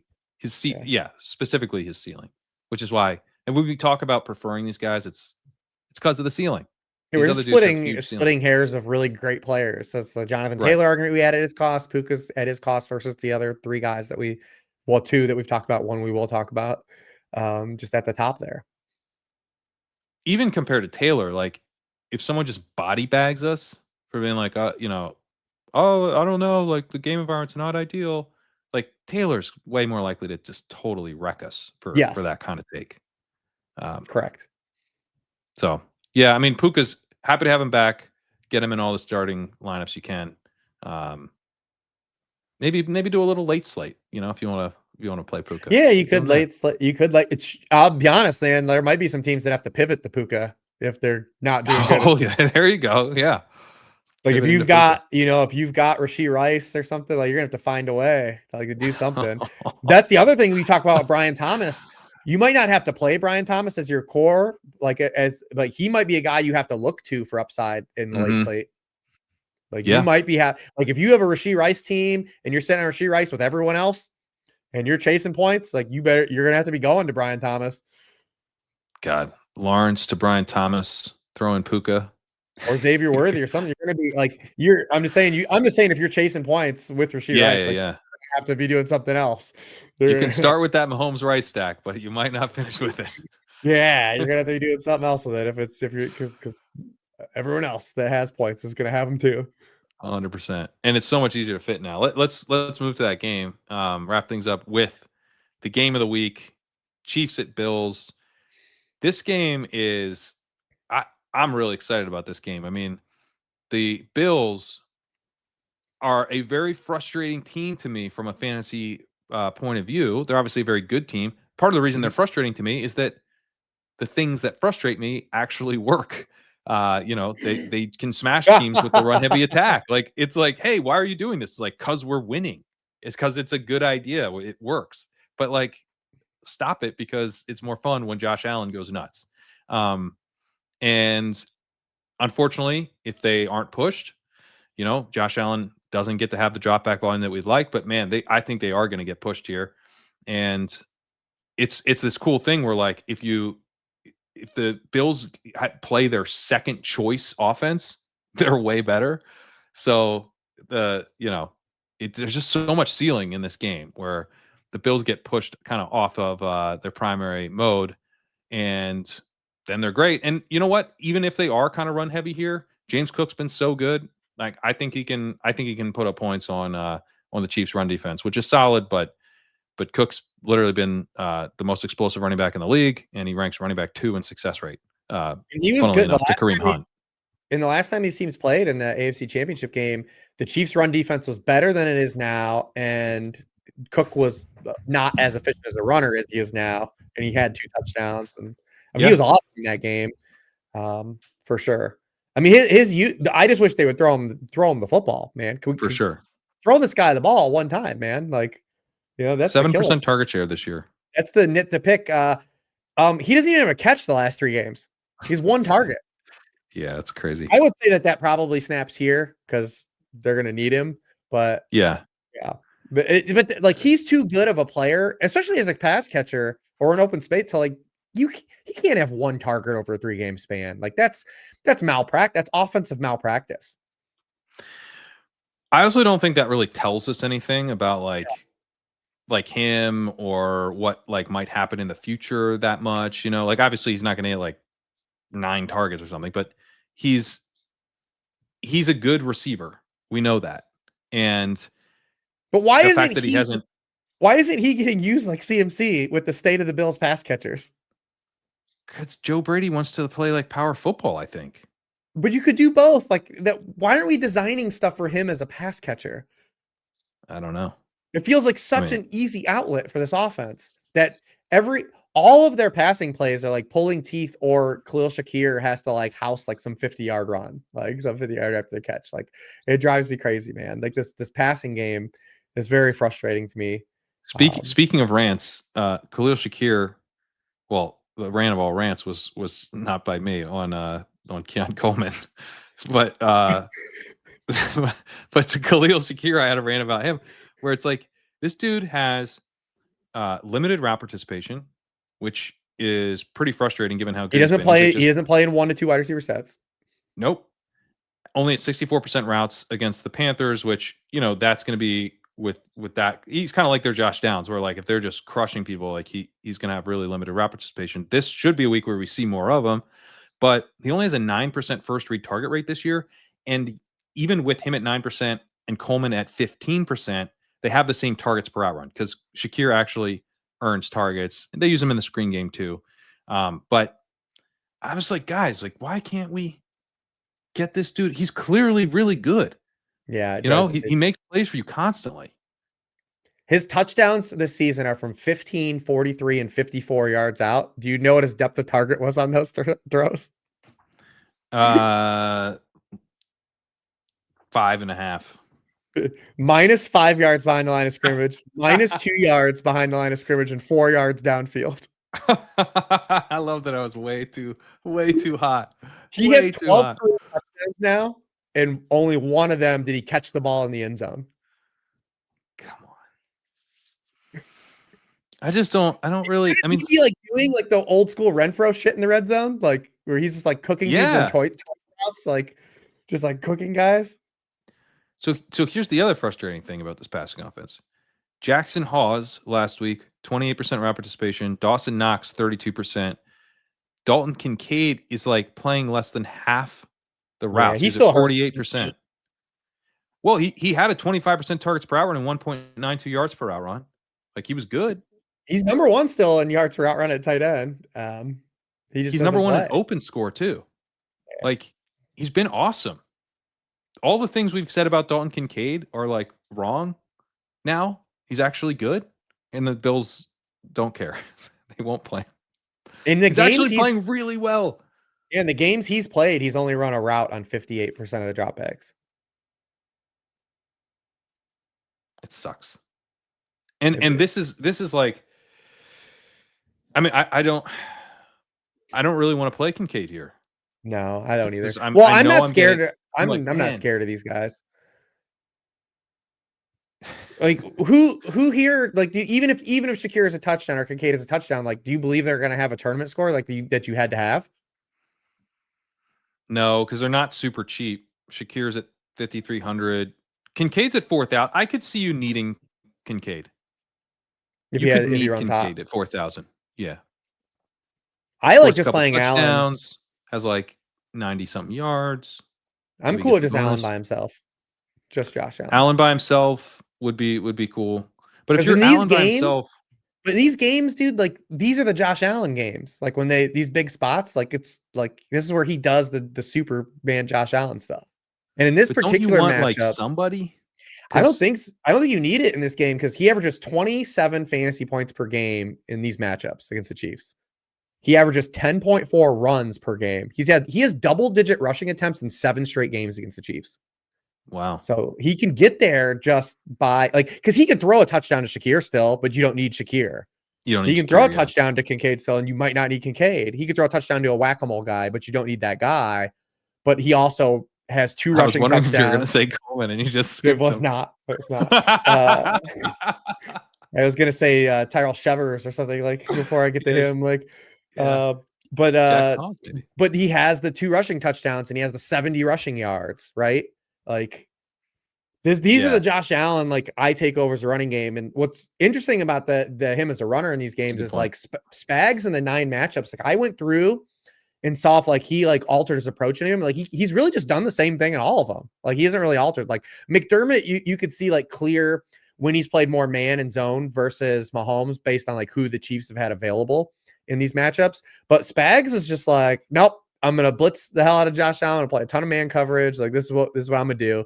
I'm gonna bring a lot of heat on him, and it allows Josh Allen to have some of these scrambles and run plays where he should have been sacked. And like, I swear to God, if you looked at like the Josh Allen, if you like put like a percentage on like crazy ass Josh Allen's plays, I would say like maybe like 40% of those crazy ass Josh Allen plays come against the Chiefs. Like, we're like, I don't know, man. That he should have been dead to rights there. Like, what happened? Like, these are So are the you? Josh Allen games, man. I like it. I like it. I mean, he's 7,300, and you wish you could stack him, but obviously Allen has a massive ceiling. Are you into Cook at all? Yeah, just out of respect for Cook, I'm into Cook. Yeah, yeah, that's how I feel. What about the Chiefs side? They look like I don't want to. They're not the wagon this week, but they're close. They look. I mean, Wagon this is. adjacent? Geez, dude, this offense looks so good though, man. I mean, to be fair, the first half they did kind of meander a little bit and then got things going. But Mahomes is literally not playing the best football he's had in like last 3 years, pretty easily. This is the Yeah. best Oh pocket of yeah. football he's had. And in these games too, like these are the games where stars are stars. I mean, he averages 24 Mhm. fantasy points per game in these games. Like this game is gonna have the juice, like for sure. I think so too. And so I'm into Mahomes. I'm into Rashee Rice. We've got Kareem Hunt, like all these. I think even if you want to get to Worthy and Kelsey, because Kelsey's underpriced because of the Monday night stuff. Because I have really no pushback if you've got Chiefs you like. I obviously prefer Rashee Rice, but I'm into all these guys. I am too. I think one thing that's kind of interesting about this matchup is the Bills are terrible against the run. They're down Yep. Ed Oliver. The 30th in DVOA against the run, 28th in EPA. Like, and then teams are running all over the Bills. Now, And they're terrible against inside zone, which is Kareem Hunt's third in the NFL in inside zone. oh, nice. Okay. Like, yeah, I like I noted that, Cook is number 2 in success rate. Hunt is number 1. yeah. Looking at the next gen success rate. And I think he'll probably be the next man up here as like the traditional runner with Smith getting some more of the receiving stuff. But at the same time, like the Chiefs aren't gonna just go like run heavy here, obviously. This is Even not what they though do. it's not what they do. And teams have been running against the Bills in kind of like a keep away fashion a lot of the time. The Ravens were running on them. They had 46% pass rate with a minus 10% PROE in that week 1 game where they were playing from ahead. That was like them truly, running the ball where it made sense, a positive game script. But you saw the Jets went really run heavy, minus 10% PROE. The Dolphins went really run heavy. The Saints went really run heavy. They're all minus 10% or minus 11% for the Saints. And then the Panthers went really run heavy, minus 17% last week. These were not teams like operating from a position of strength. They're like, please don't bury us and make us look bad. So I think some of the book on how you play the Bills was written by teams that can't compete with the Bills. Yes. So now you've got a team that can go toe to toe with them. Maybe, is the stronger of the two passing offenses, at least in the way they actually design their offense to be built around the pass. And so, yeah, like you don't have to pass on the Bills. I don't think they don't have this great pass defense. The run defense is really weak, but that'll still be good for the Chiefs when they do run the ball, when they need to pick up that key 3rd and 2 or whatever, and they run the ball and they pick it up. Like that still helps. But I think the engine of the offense is still clearly going to be Mahomes. They're not going to get distracted by, especially with Josh Allen on the other side. Like, they're going to put up points. Like the Chiefs are going to be aggressive. They're always aggressive. They're the pass heaviest team in the league again this year. 8% PROE easily leads the league. The next highest is 5. So we're going to get the Which passing here. And yeah, I like I all think these that's guys a too. I pro. love Rice. Love I think Rice. that's a pro for Hunt that they're still Yeah, gonna me too. yeah, like they're not just gonna line up and try to run Hunt. Like they're gonna come out and still run this It's a offense little through bit. Mahomes. It's the me meme. If they're gonna, the game plans are built around you, Kareem. He's doing the Yeah. like no, like build it around Mahomes. I'll pick up 3rd and 1. Yeah, and if Mahomes is playing as good as he has this past month, that's just going to make it easier for Kareem Hunt while the Bills have to keep defending the pass to run the football when he's running. Sorry, he's actually second in rate of inside zone runs, 40% of his Nice. runs. So yeah, so I mean and I think this matchup lines up for him, especially the timing of it with the injury to Pacheco, because they don't have a Samaj P. Ryan here either, like they had last year when Pacheco went down to take over the snap stuff. Brashard Smith has 0 pass blocking snaps this season. They're not going to trust him in a big spot. Like he is what I wrote him up as being the McCole Hardman of this matchup. He's going to have Oh yeah, when he comes in, he's going to have clearly designed plays, like quick hitters, screen something designed stuff. for him. But Yeah. he has played no like base offense all year. And they're not in this game. Do you think he's just going to come out and be Jerick McKinnon? I don't. I definitely don't. I Like love this take. Yeah, I think he's definitely gonna have some stuff for him. Don't get me, but that's why I compared it to like the Yeah, McCall and like stuff. I think Hunt's gonna play in the passing game a little more than anyone I think is respecting because there is no Pirine here now. So and he's they're gonna try. Pirine. Yeah, he's He's Pirine. been They're gonna Pirine. and they trust Kareem Hunt. Like this offense they have confidence in him as a football player, no matter what we think about the whatever we think about Kareem Totally. Hunt at this stage of his career. This team has shown us for a year of football that they have confidence in him. So uh, I actually think Kareem Hunt's actually in a spot where out of the cheap guys we talked about, I feel like he's the most don't overthink it guy. Like the game environment's great. He's going to play more snaps. The run defense is bad. They're also missing 2 defensive tackles.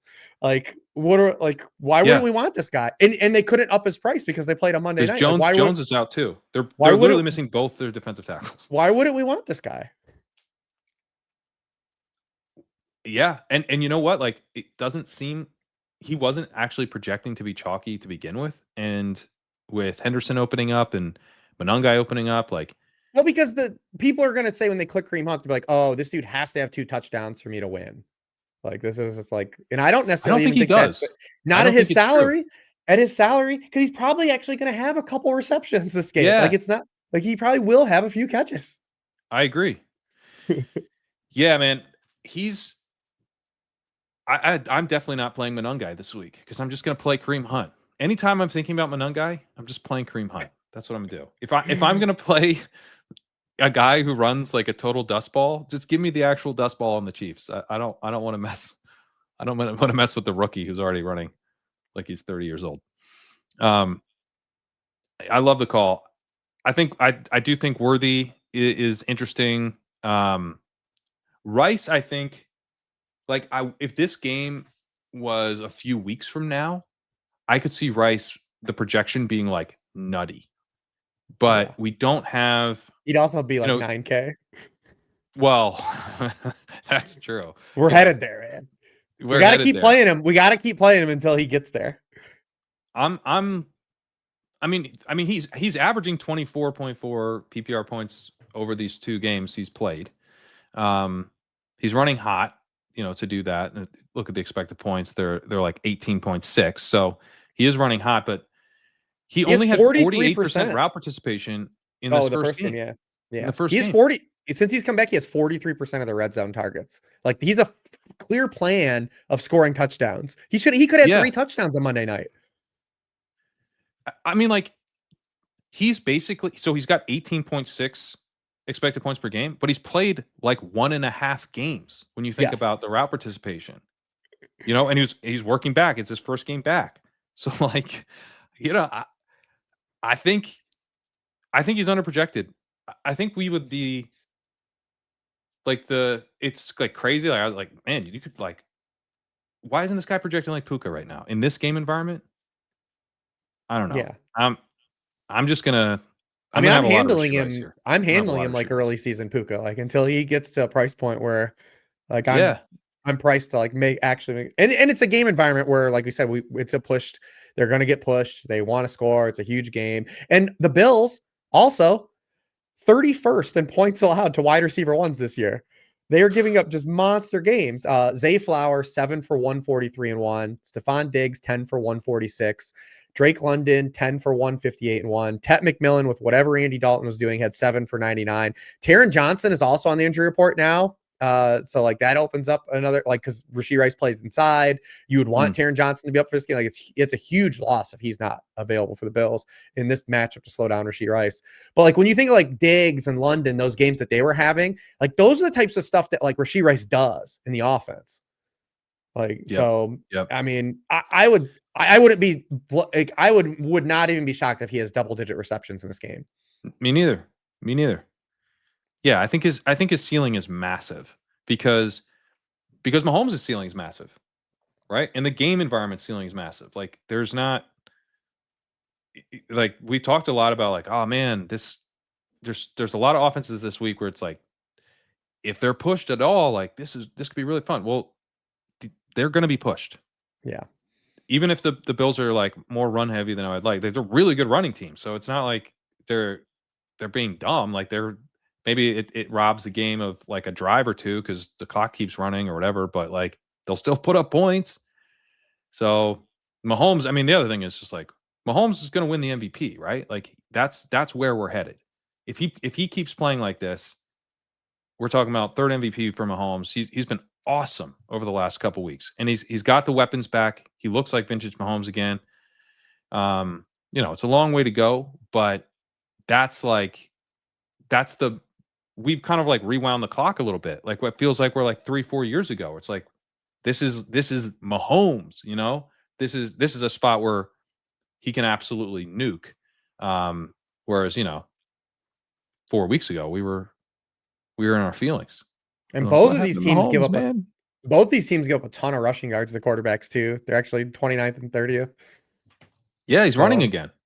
yeah, Mahomes is I mean running. he's gonna smoke his career high yardage, Mahomes, this year. Hell yeah. I mean he's gonna. It's the way to close it, man. Everyone's gonna be watching this game. It's gonna be super fun. I can't wait to watch it myself. Me too, man. Me too. All right, let's get out of here. Go trick or Remind the people, treating.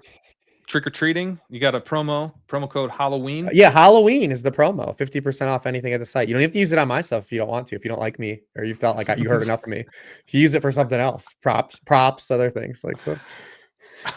Nice. Fair enough. I mean, but I would encourage you to read the worksheet. I put a lot of work into it. And if we somehow I did would not encourage talk you to about read a it as well. player, and if we somehow did not talk about a player that you wish we did touch on further, I probably wrote further on them, and as I'm sure Pat did as well.